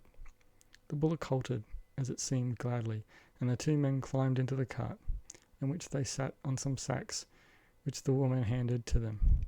She then took a long swig at the keg, and handed it friendlily to Rashleigh, who eagerly tipped it to his mouth. Almost instantly he set the keg down with a splutter, his throat feeling as though he had swallowed liquid fire, which made the old woman scream with laughter as she asked whether he had never taken a drop of rum before. "Not that Bengal stuff," answered Rashleigh pleasantly, "nor out of so droll a drinking cup." "Ay," she answered, "I suppose you'll be being the silver spoon sort, needing a swell crystal tumbler to drink out of. Here, young man," she added to Rashleigh's companion, "you'll have a toast." The youngster gladly accepted the invitation, and showed signs of enjoyment as he set the keg down after a long swig. "There's a lad, now, who knows a good drink," cried the dame approvingly. "Come on now, Nobby, 'tis almost sundown. Pull foot, or it's late home will be. Come up, Nobby, come up." The old bullock mended his pace, and as dusk was settling they jolted into Liverpool. Liverpool, a town about 7 leagues from Sydney, on the great southern road of the colony, was founded by Governor Macquarie, who gave it that name in the hope that it would develop into an important centre of commerce. He equipped the town with a fine hospital, a jail, barracks, and other public buildings, but failed to take sufficient account of the handicaps of inferior soil and the inadequate supply of fresh water.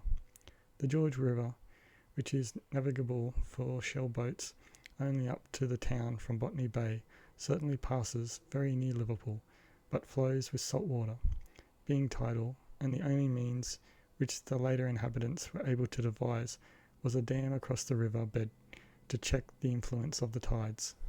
Consequently, when the old convict system was abandoned and the government establishments were withdrawn, Liverpool sank to the level of a village of the meanest importance. Despite the expenditure of large funds in deepening the channel of the river, in the never realised hope that it might become a port, Liverpool stands as a monument to a governor who was not distinguished for foresight.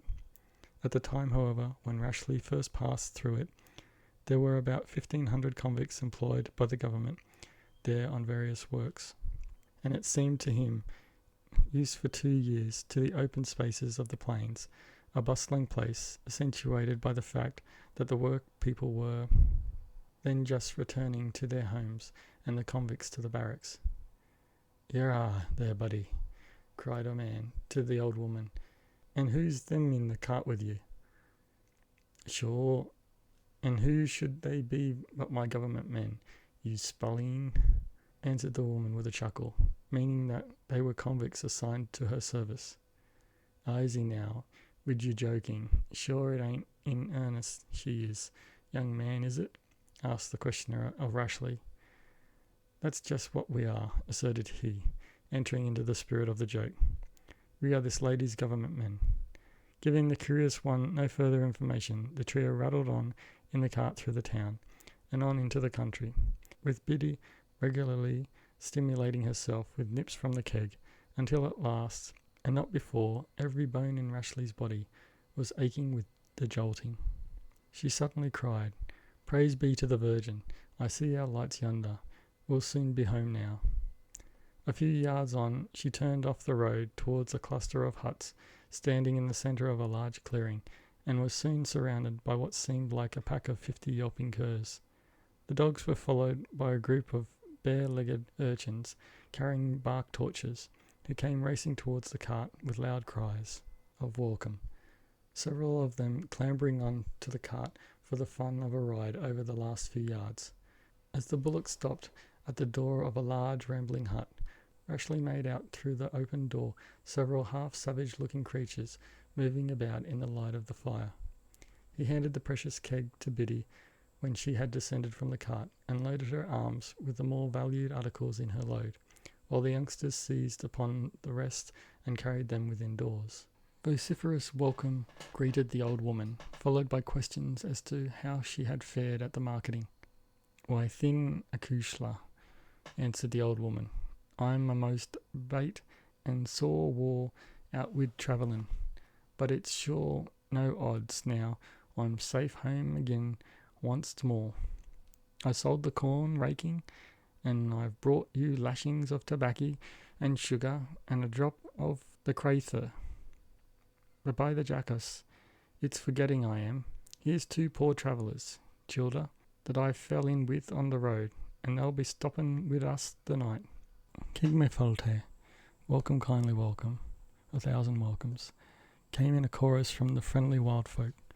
"Draw forrad to the fire," invited one. "Supper's been ready this hour, Granny, and awaiting you." "Well then, Eleanor, and I'm ready for it. But where's my old man?" she asked. "It was tired he got, and went to bed an hour ago."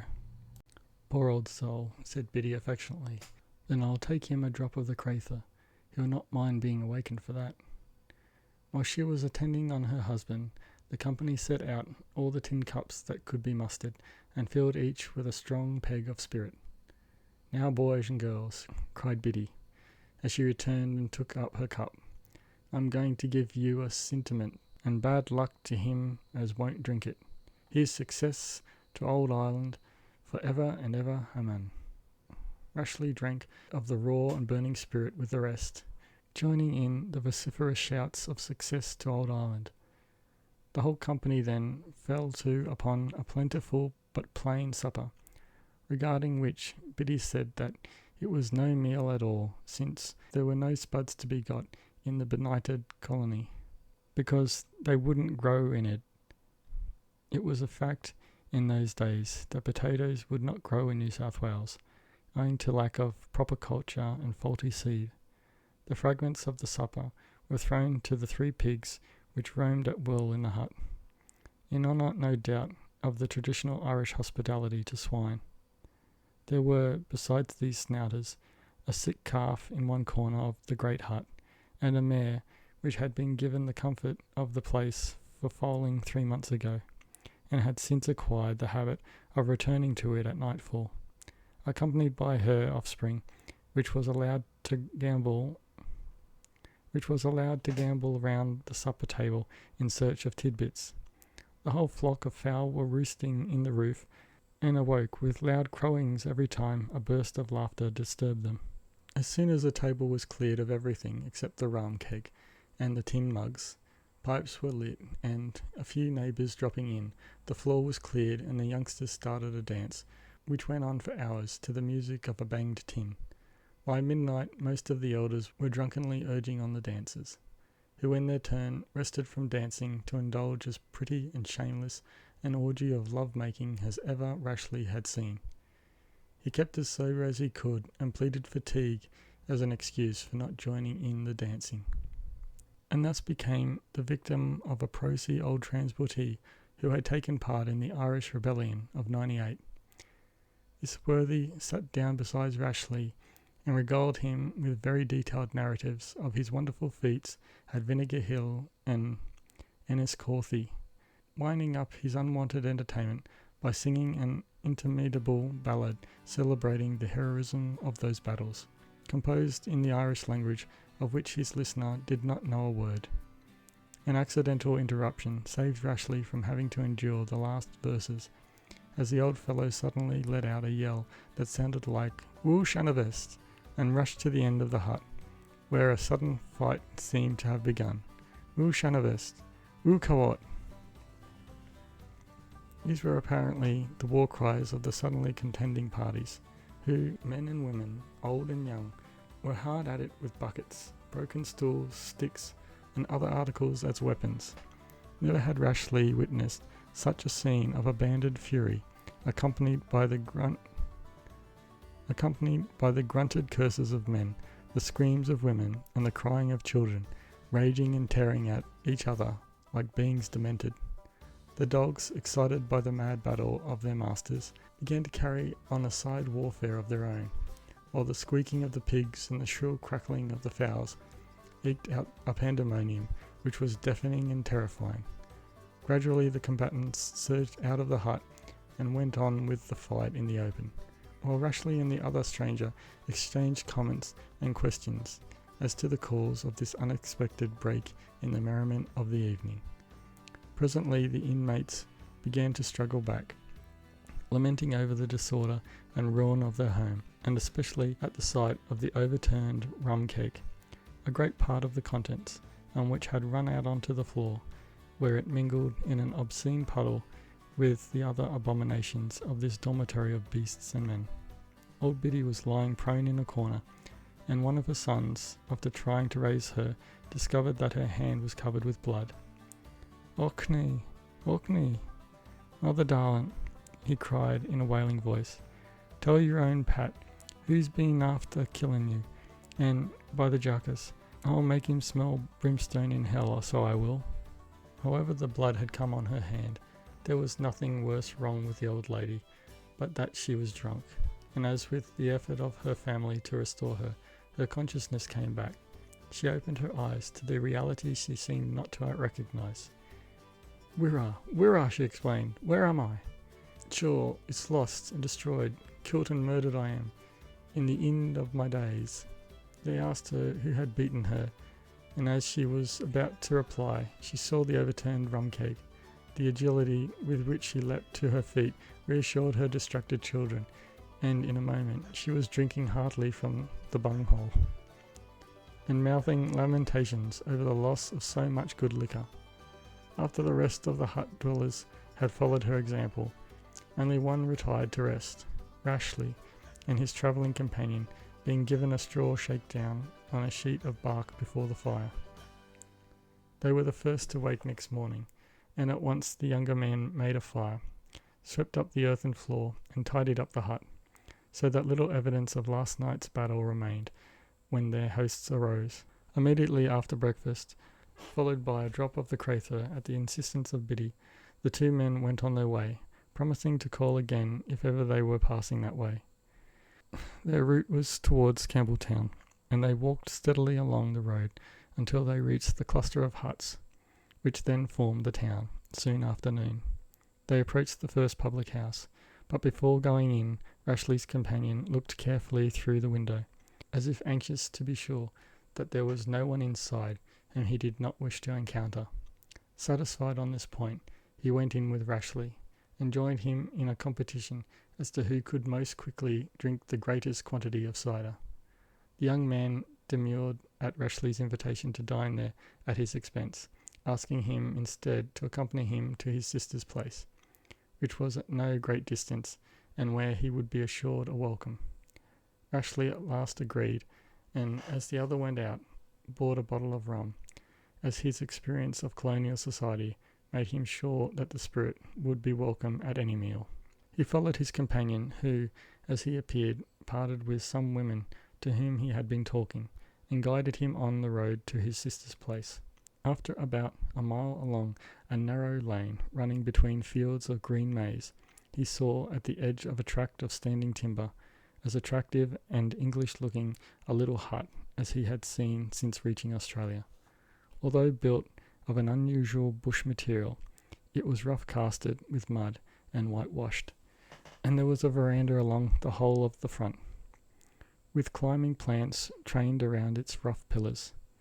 Unique in his experience also, there was a plot of cultivated flowers. A wave of homesickness assailed Rashleigh at the sight of this gracious reminder of the gentle beauty of the homeland from which he had been exiled forever, and he understood the note of exultation in his companion's voice as he proudly exclaimed, "There is my sister's." There was a joyous pride in his glance as he waited to hear Rashleigh praise its uncommon loveliness in a land of starkness, but the stranger was too moved by memories and regrets to be able to do more than nod his head in acknowledgment of the information. The front door being shut, they went round to the back into a spacious yard, carefully and strongly fenced. Through the gate he saw fowls and pigs, and beyond a stockyard, with milking sheds from which a woman was coming to meet them. Rashleigh's companion stood silent under the keen scrutiny of the woman. "What, Jane, is it really you?" exclaimed the latter, and, to Rashleigh's bewilderment, enfolded his companion in her arms. "Jane," he said, puzzled, and waited for explanations. But the other two, casually inviting him to follow, went into the house, talking with animation, and bidding him wait, withdrew into an inner room. He could only conjecture that his travelling companion had a most unusual name for a man, and that there was a more than normal degree of affection between him and his sister. Everything in this house was unusual. The floor was clean swept, the rough tables were scoured to the whiteness of milk, the tin pots and pans all shone like polished silver, and the whole interior was spotless with whitewash, and the walls were decorated with freshly culled bunches of flowering shrubs. It was indeed a contrast with the hut of Biddy's folk which he had left that morning, but his ruminations on the effect of different characters upon identical conditions and circumstances were cut short by the opening of the bedroom door and the appearance of his hostess. She chatted with him on commonplace matters while preparing dinner, and Rashleigh gazed with delight upon the only decent woman with whom he had met since his arrival in this land of exile. She was about 25, with a very pleasing expression, and her disposition was hospitable. Her dress was simple. A dimity jacket, tied close up to the throat, left her arms bare from the elbows and fell below the hips, with a blue dungaree skirt, over which she wore a checkered apron such as he had seen on countrywomen in England. He sat conscious of a happiness such as he had not known for years, wishing that it had been to this homestead that he had been assigned. Here he knew he could have regained his manhood and his self-respect. Presently another girl came into the room, dressed in much the same fashion as his hostess, and as he rose to greet her, he was amazed to discover that it was his travelling companion. She laughed at the expression on his face, and shook his extended hand. "You had no idea then," she said, "that your late companion was a woman?" "Not a suspicion," answered Rashleigh. "If I had—" The two sisters burst into peals of laughter at his frank admission, and the elder woman, leaving them to discuss the humour of the situation, went outside and hailed her husband with a loud coo-ee. In a few minutes the good man of the house entered, accompanied by a little troop of children, who welcomed their relative and the stranger, and went off to wash themselves. The meal to which they sat down consisted of the same food as most of the colonists ate, but it was prepared with that care which bespecks a gentle character. The pork had been soaked to make it less salty, and the pumpkins, besides having been pared before boiling, had been steamed after they were done. The bread was leavened and baked in a great loaf under an inverted iron pot, making it more palatable, as well as more enticing in appearance than the ordinary damper, cooked in the ashes of a wood fire. The clothing of the father and the children revealed the same care and attention for little things which made the difference between this home and those of most of the settlers. "I thought I saw 2 men come down the lane," said the settler, with a twinkle in his eye. "You did so, but Jane was one of them," answered his wife with a laugh. "And how far did you come in that disguise, Jane?" he asked. "All the way from Parramatta, because I thought it much safer to travel the roads as a man than as a woman, especially on foot and alone," said Jane, smiling. "I don't know how anybody could be deceived by your soft baby face. I am sure I should spot you for a woman in any disguise." Jane just laughed at his certainty, and winked at her sister, and, dinner ending then, Rashleigh apologetically produced his secret bottle of rum. His host at first declined to take any, but on Jane joining Rashleigh in pressing him, he agreed on the condition that his eldest son should run into Campbelltown for another bottle, so that they should not feel that they were being entertained entirely at the stranger's expense.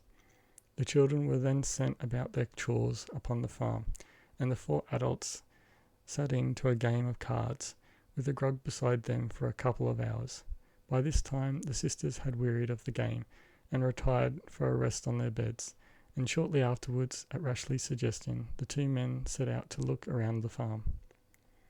The note of care and self-respect which had so struck Rashleigh indoors was noticeable in the excellent condition of the fences, the well-cleaned condition of the expertly tilled land, and the whole of which did not exceed 50 acres. As they strolled around, the settler told his guest that he had been free about 2 years, and that the whole period of his sentence had been spent in the service of a rich settler near Campbelltown, for whom he had acted as working overseer for 2 years, and that he had married while still a prisoner. His good conduct had won him a ticket of leave, but he had preferred to stay on with his master until he was altogether free. When this long-anticipated event occurred, and he received his certificate of release, he looked about for a piece of land which would be a good investment for his own and his wife's savings, and had so come upon this place, which was owned by a military officer abroad with his regiment, for whom a Sydney merchant acted as agent. His first arrangement with the agent had been for a 7 years' lease of the entire farm of over 1,200 acres, upon the condition that he should clear 50 acres and yield it up well fenced and cultivated at the end of the term, if required to do so. But quite recently the lease had been extended to 14 years, provided the settler cleared a further 50 acres. He was therefore looking forward to 12 prosperous years of husbandry, at the end of which he hoped to be able to purchase a small farm of his own. He told Rashleigh of the stern and unremitting labour that had been the lot of himself and his loyal wife in felling, stumping and burning off the land, and the convict had no difficulty in appreciating the task of the industrious couple, from his personal knowledge of such labour on the Emu Plains. It was good to hear the fervent tribute which the man paid to his wife, and his gratitude to his old master, who had lent him oxen to yoke to their ploughs,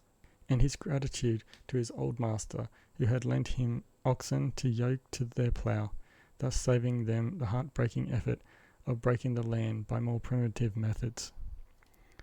They came to a stretch of fertile lowland under tobacco, on which the children were working with small hoes to keep down the weeds between the rows. Both men took a hoe and gave the children a spell, and after they had been working for a while, one of the youngsters called to the settler that there was a gentleman waiting at the fence. As they looked up, the man came towards them. He was dressed in a grey shooting coat, white trousers, and a decent black hat. He saluted them both courteously, and inquired whether one Robert Marshall lived thereabouts. "I am Robert Marshall," said the settler. "Oh then," said the stranger, "Mr. Hamill of Campbelltown told me you'd got some fat pigs to sell, and I am buying pigs." "Well," answered Marshall, "it's true I did think of selling some of them, but I've been thinking I'll maybe need the meat for my own use. How many would you be wanting?" "I want a score or two, if I can get them," replied the other, rattling the loose coins in his trouser pockets. Rashleigh had been eyeing the stranger, with a feeling that he had seen his face before, when his uncertainty disappeared, and he was on the point of bursting into a laugh, but a glance from the stranger checked him, as Marshall began to lead them towards the house. The settler called his wife and went aside to confer with her privately about the feasibility of the proposed sale, while Rashleigh whispered in the stranger's ear. "Aha, Miss Jane, you don't catch me twice," he said with a laugh. "I knew at once it was you." She gave him a roguish smile. "Hush," she warned him.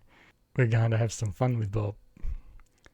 She turned to meet husband and wife as they came up, and went with the man over to the styes, where she listened attentively to his discourse on the fine quality of the animals, and after some chaffing, struck a bargain. All four then adjourned to the house, where Rashleigh was invited to draw up the necessary document of sale. He sat down to the table, and after a moment asked the buyer's name. The soy-distant pig merchant looked archly at Marshall as she answered, "My name? Why, what should it be but Jane Bates?" The long-suppressed laughter of the other three broke out at last, and the discomfited settler playfully knocked off his sister-in-law's hat, causing her luxuriant hair to fall about her laughing face. "Well, you certainly took me in," said the settler, joining in a laugh against himself. "But what beats me is how I failed to recognise my own best clothes, even though I have only worn them 2 or 3 times." After supper that evening, the men and women drew up to the fire with a glass of grog for a spell of talk, and Rashleigh was astonished to find that Jane had only recently become free out of the female factory at Parramatta, where all unassigned female convicts were kept at labour. He listened with interest to the girl's story of the life and inmates of that institution for the reclamation of the untender members of her sex. It appeared that the quality of food rationed out to the women convicts was in no way better than that of the men's, and Jane gave an instance of the methods which the inmates of the factory were prepared to use when they seriously objected to the poorness of their fare. A sort of porridge, called hominy, made from boiled Indian cornmeal, had been issued as a substitute for more palatable food, and had caused noisy discontent among the prisoners, which discontent the governor learnt about when, on the Sydney race course, someone drew his attention to an inscription which had been surreptitiously plastered on the side of his carriage. "This year is Omni Tom's drag, Lord send it dragging to hell." The governor had offered a reward of £50 for the discovery of the offender, who had thus made of him a laughing-stock, and made further efforts to the same end by distributing a few thousand lashes upon the backs of the male convicts. But the perpetrator of the insulting protest against the vile hominy was never discovered. The female convicts took the straighter course of open rebellion the first day on which the hominy was served out, and resolutely and unanimously refused to eat so much as a mouthful between them. The officials, at a loss as to how to deal with such a concerted revolt, summoned one of the most active of the magistrates, a clergyman, very short and fat, and generally a figure inviting the derision of the type of women whom he had come to placate. "You should have heard him trying to reason with us," said Jane, with a reminiscent laugh. "He began by telling us how surprised he was that anyone should refuse to eat the excellent hominy, stating that he frequently ate it with relish himself, Then one of the roughest and boldest of the prisoners, swearing dreadfully, told him that he was a liar, because he could never have grown such a huge belly as he carried in front of him on such stuff. You can guess how we all laughed at her daring, but worse, or better, was to come. Snatching up a small kit filled with hominy, she turned to the rest of us. As he's so fond of the muck, in the devil's name, let him have plenty of it. And with that she overturned the kit on the man's head, ramming it down with a blow of her fist. Pandemonium broke loose, I can tell you. The clergyman, squealing with the pain of the hot porridge and fighting to get the tight-fitting pannikin off his head, the matron and her toadies dashing in amongst us with busy clawing hands in their effort to rescue the fellow from the wilder women. I tell you it was frightful.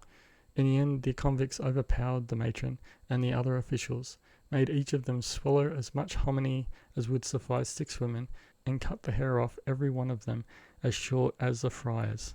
What? Cried Marshall. You mean to tell us that they cut off the hair of the officials? Whatever made them think of such a thing? Why, yes, they did, answered Jane, whose eyes were bright at the recollection. You see, the matron had recently herself recommended and had adopted a suggestion for the cutting off of hair as a punishment for incorrigibles, and they simply decided to give her a taste of her own medicine. Side note, this punishment is confirmed by James Moody of Castle Forbes, New South Wales, in evidence before the Select Committee on Transportation, 1837. Back to the main text. And what happened after? Asked her sister. Oh, that was the funniest thing of all.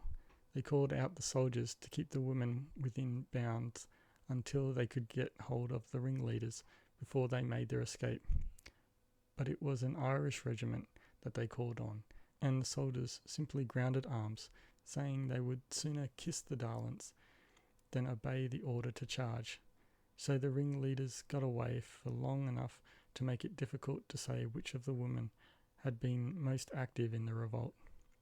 They listened to her further revelations of the life she had so recently left until, at a late hour, they turned in for the night, Rashleigh enjoying the luxury of a comfortable bed and a sleep between clean sheets for the first time since he had left Sydney as a political agitator.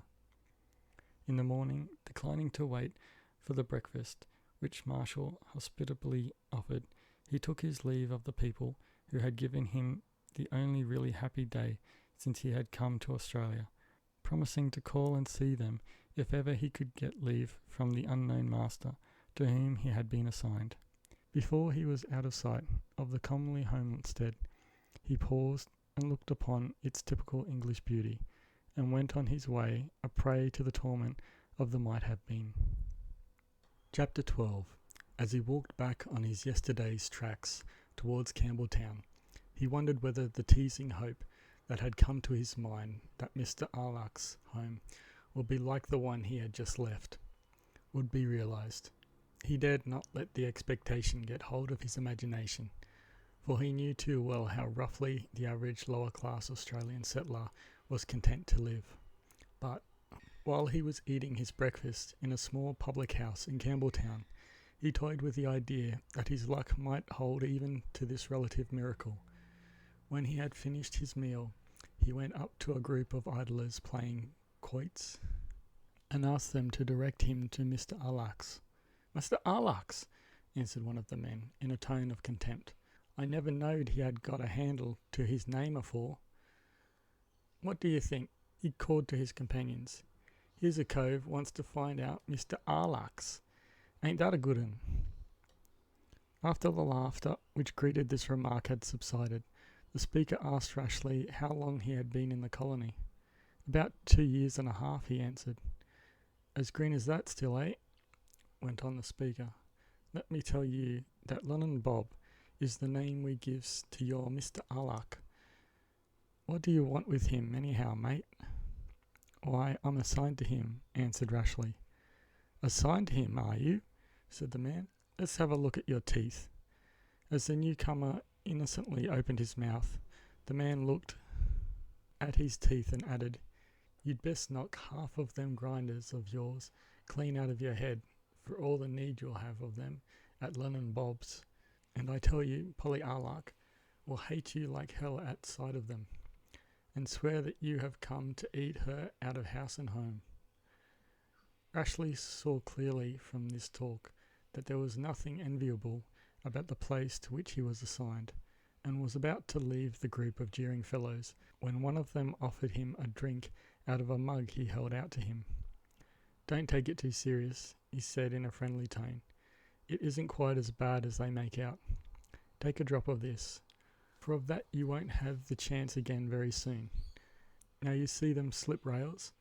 Well, you must turn down a road that leads through them until you come to a farm. You'll see in a cleared bottom.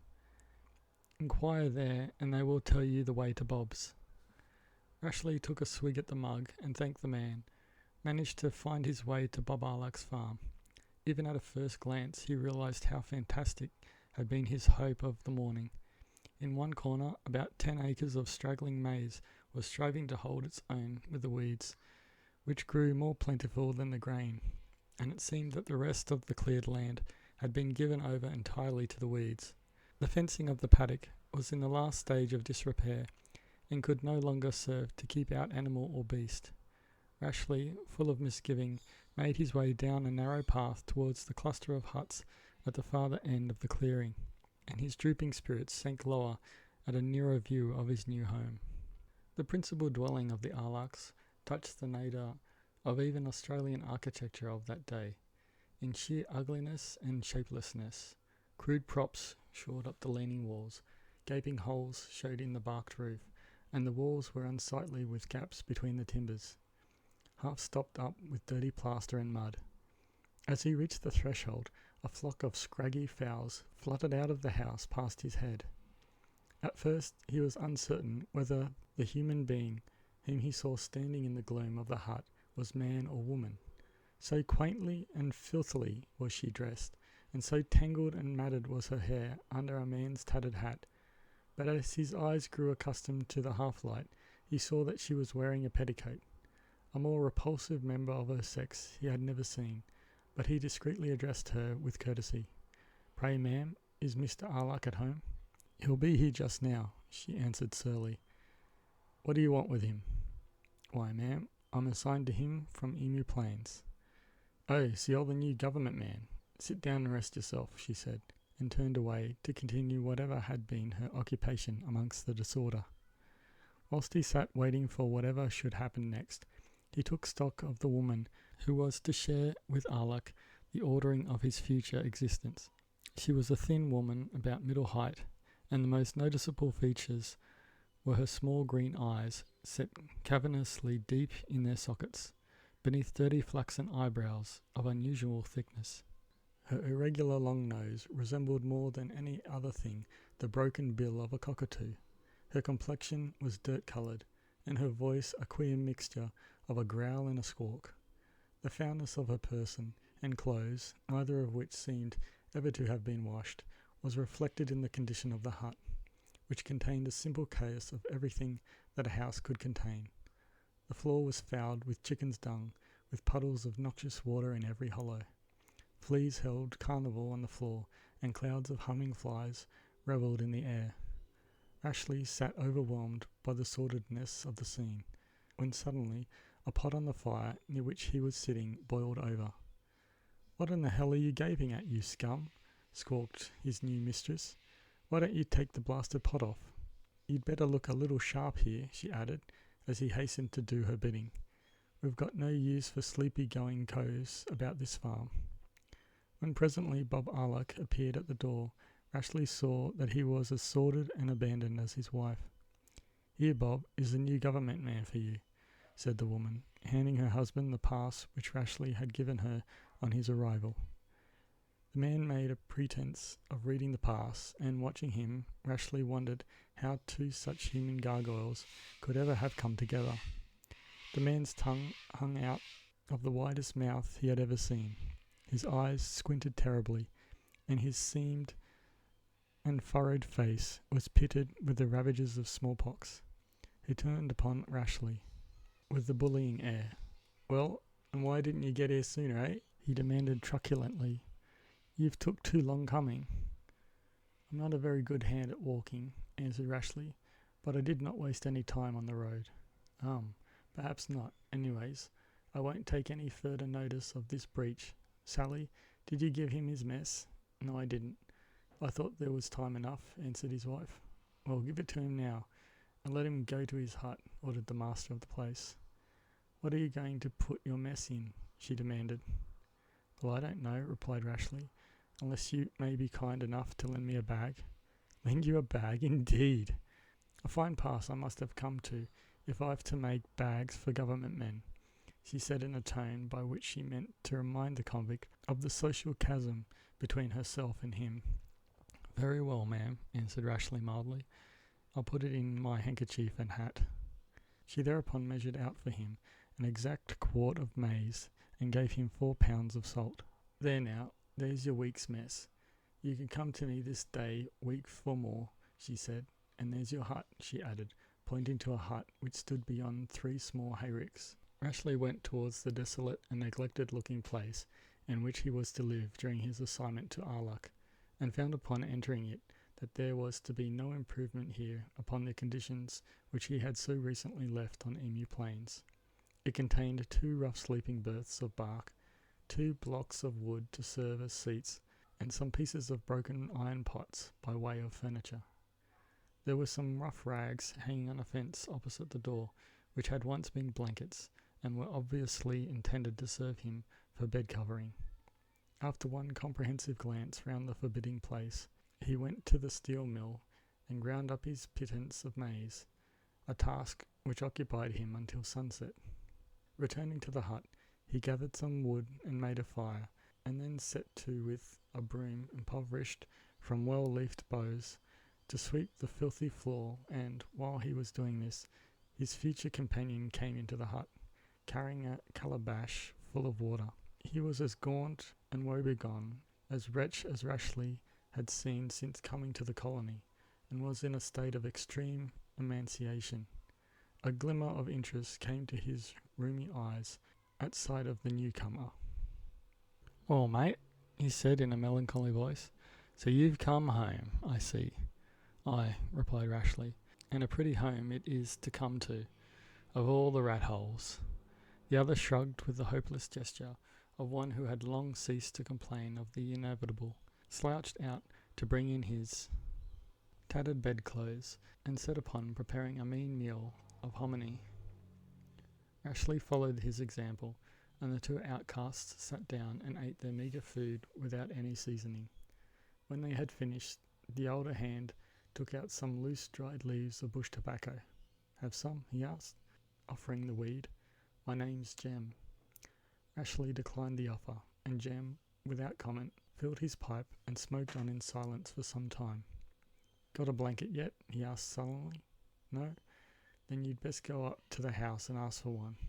"Suppose I had," answered the newcomer, and went out to the house to be greeted with curses as a damned nuisance by Arluck, and receiving a worn and tattered rag, such as he had seen on the fence, from the fellow's wife, with a sigh at the sudden memory of the clean and comfortable bed in which he slept last night.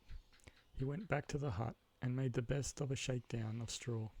He slept soundly in spite of the roughness of his couch, and only awakened when his hut-mate shook him vigorously by the shoulder.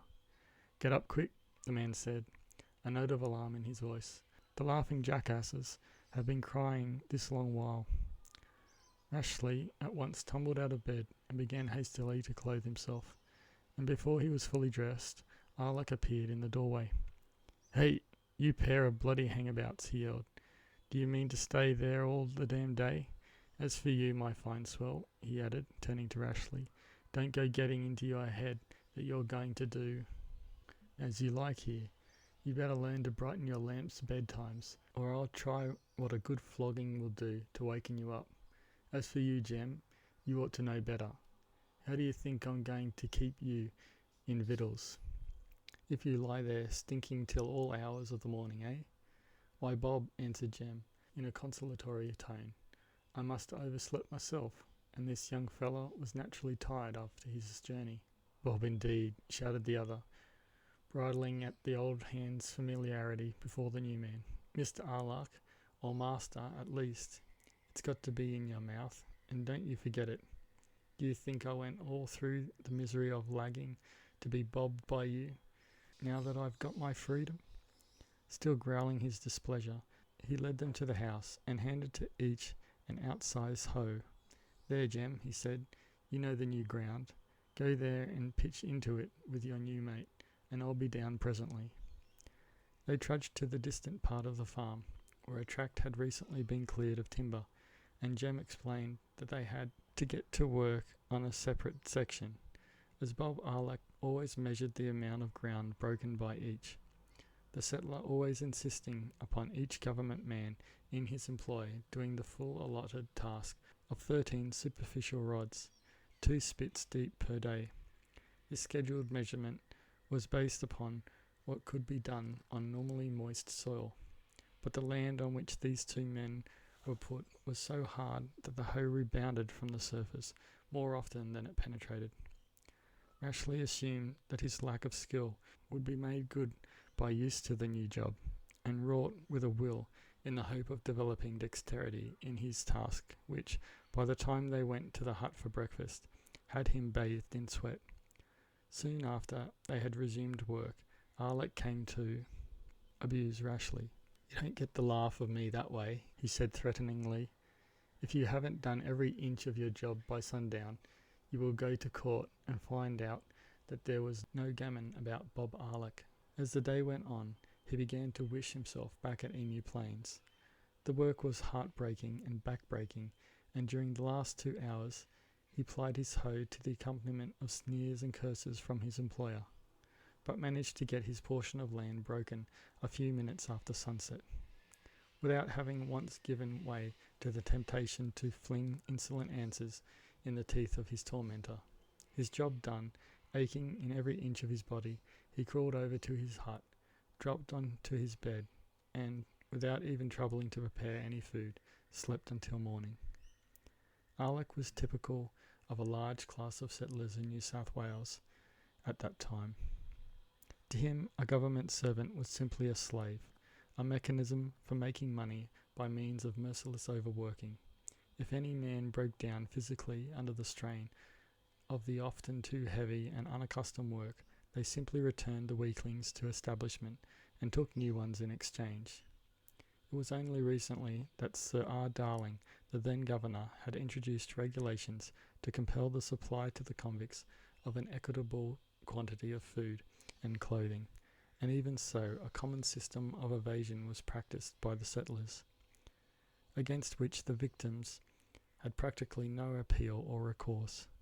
They were mostly half-starved, spirit-broken wretches who were as likely to receive punishment as incorrigibles or crawlers if they applied for relief to the magistrates.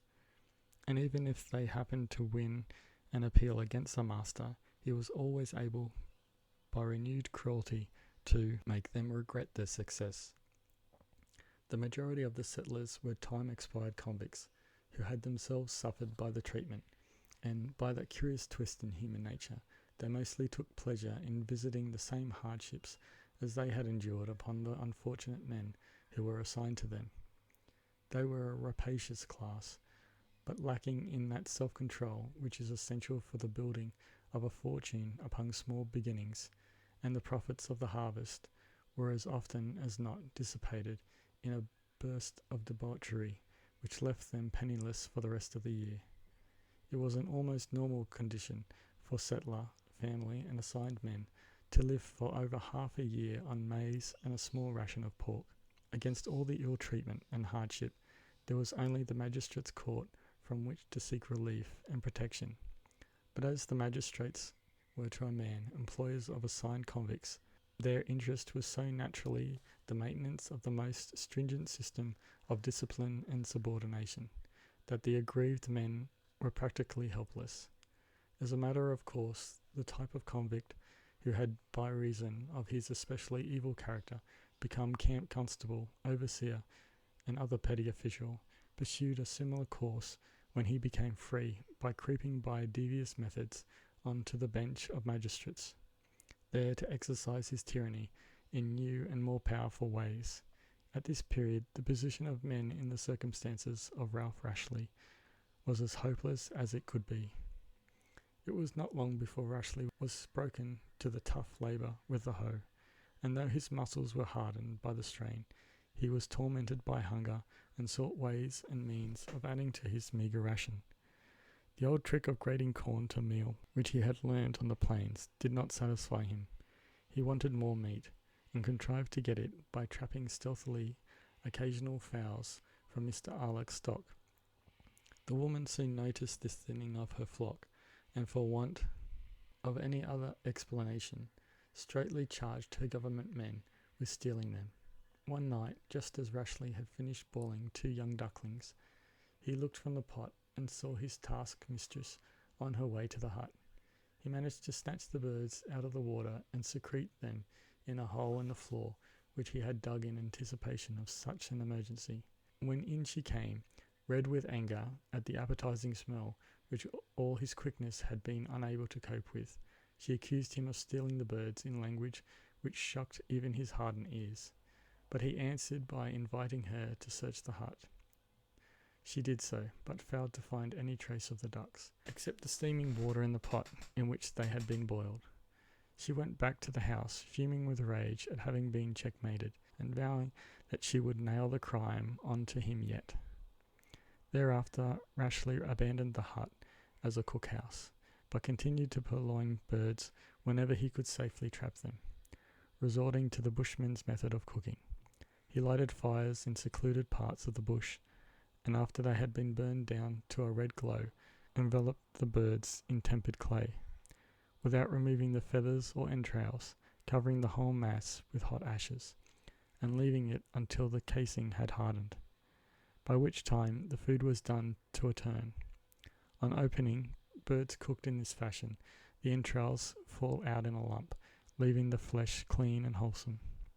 He was stealing the fowls with the carelessness of desperation, content to take the risks, so long as he managed to get enough to eat, and recked nothing of the scowls of Mrs. Arlocke as she watched her poultry diminish. He had come to that state of mind common to every convict whose spirit had not been entirely subjugated to despair, and spent long hours in the evenings after work cudgelling his brains for some safe plan of escape. He was thus occupied one evening when he slowly realized that the unaccustomed sound near his ear was of someone breathing, and turning suddenly, he saw in the glow of the fire what was unmistakably a pair of sparkling eyes peeping through one of the many chinks in the wall. After some minutes he rose, stretched himself, and went to bed, and was soon snoring more loudly than was his wont. His ruse worked, and presently Mrs. Arlocke came stealthily into the hut, which she searched very thoroughly in her hope of finding the bones of the birds which she was certain Rashleigh had stolen. He began then to feign talking in his sleep, proceeding through incoherent mutterings to quite distinct words. 2 last night, 2 more tonight, feathers and all. That old goose too, a loud snore. Feathers and all, feathers and all. He was watching her out of the slit of one eye, and saw her raise her clenched fist above her head, as if she would strike him. She seemed suddenly to think better of her intention, and withdrew precipitately from the hut. Rashleigh then fell in the warmth of the piled fire, but stirred awake during the night, unable to recollect what had awakened him.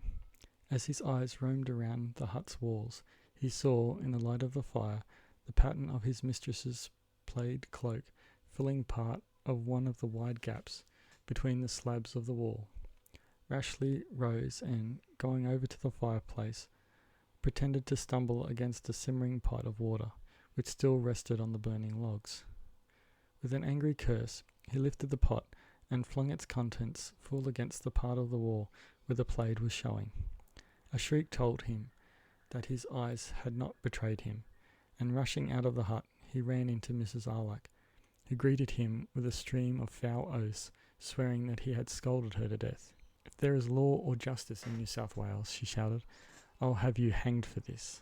As Rashleigh, secretly jubilant at having got even for once with the cruel creature, was pretending to commiserate with her, Alec himself came running from the house in his shirt and swinging a great axe, which he flung at Rashleigh without warning. The axe went slightly wide, and the settler came on in a bellowing rush, holding his head low before his crouched body. Rashleigh brought his knee up into his face and plugged him behind the ear with a blow which stretched him senseless. Screeching like a fury, his wife seized the axe, but before she could strike, Rashleigh closed with her and, wresting it from her hands, pushed her backwards on top of her husband. Without waiting further, he rushed into his hut with the axe, making fast the door. He heard the discomfited couple withdraw amid a storm of threats and curses, and listened with real misgiving to their assertion that they would have him hanged for attempted murder next day. He realized that he was in the most dangerous fix that he had ever been since he started uttering spurious coins, and his brain worked swiftly. His only hope was to anticipate his tyrannical employers by getting his story in first. He dressed immediately and set off at once for the house of the district constable, 8 miles distant, where he gave his version of the affair and begged official protection from the murderous brutality of the Alex. He handed the axe to the constable and showed his torn face and clothing as evidence of the truth of what he said. It happened fortunately for Rashleigh that the official was in need of the services of a man for work of his own for a few days, and that he had a private, though undisclosed, hatred of the Alex. He therefore gave him a considerate hearing and locked him up in an adjoining room. An hour after sunrise, Bob Arlek arrived, and through a crack in the wall, Rashleigh heard his highly coloured and truthless account of the episode. The constable's answering speech left no doubt in the listener's mind as to the side on which his sympathies leaned. "Well," Rashleigh heard him say, "there's nothing like hearing both sides of a story. I have heard your man's, for he has been here this 3 hours, and now I've heard yours. I expect the magistrates will have to settle between you. But I'll just tell you my private opinion, and that is that you are both a liar and a rascal, and your wife a damn sighted worse than you. I've had my eye on the pair of you this long time, and I mean to let the magistrates know how you goes on with your men." For a moment Alec was taken aback, but his native impudence quickly reasserted itself. "Well, and I'd like to know what business of yours it is, how we use our government men," he said truculently. "You better watch your step, Mr. Constable, or I'll be putting a lever under you that'll hoist you flying out of your billet." "Be off with you," shouted the enraged constable, "and don't you come here a-threatening me in the execution of my duty, or I'll find a shot for you, free as you are." Soon after the departure of Arlek, a door of the room in which Rashleigh was confined was unlocked, and the constable let him out. "As you'll be here a week now, before the court sits, you might as well give me a bit of help on my ground. I'll find you something to eat for your trouble, and that'll be better than sitting around in the room on dry bread, which is the government allowance for prisoners awaiting trial." Rashleigh was, of course, glad to fall in with the suggestion, and after a hearty breakfast they went off together to burn off some timber. Another constable came up about noon, and after consulting with him, Rashleigh's companion left him to continue the work alone. Shortly after sunset, the district constable returned with his brother officer, bringing with them a prisoner. Rashleigh came in from work to find the policemen in high glee, and gathered from their conversation that they anticipated a large monetary reward. Also he noticed they had brought with them a supply of spirits, for his guardian gave him a tot before locking him up for the night.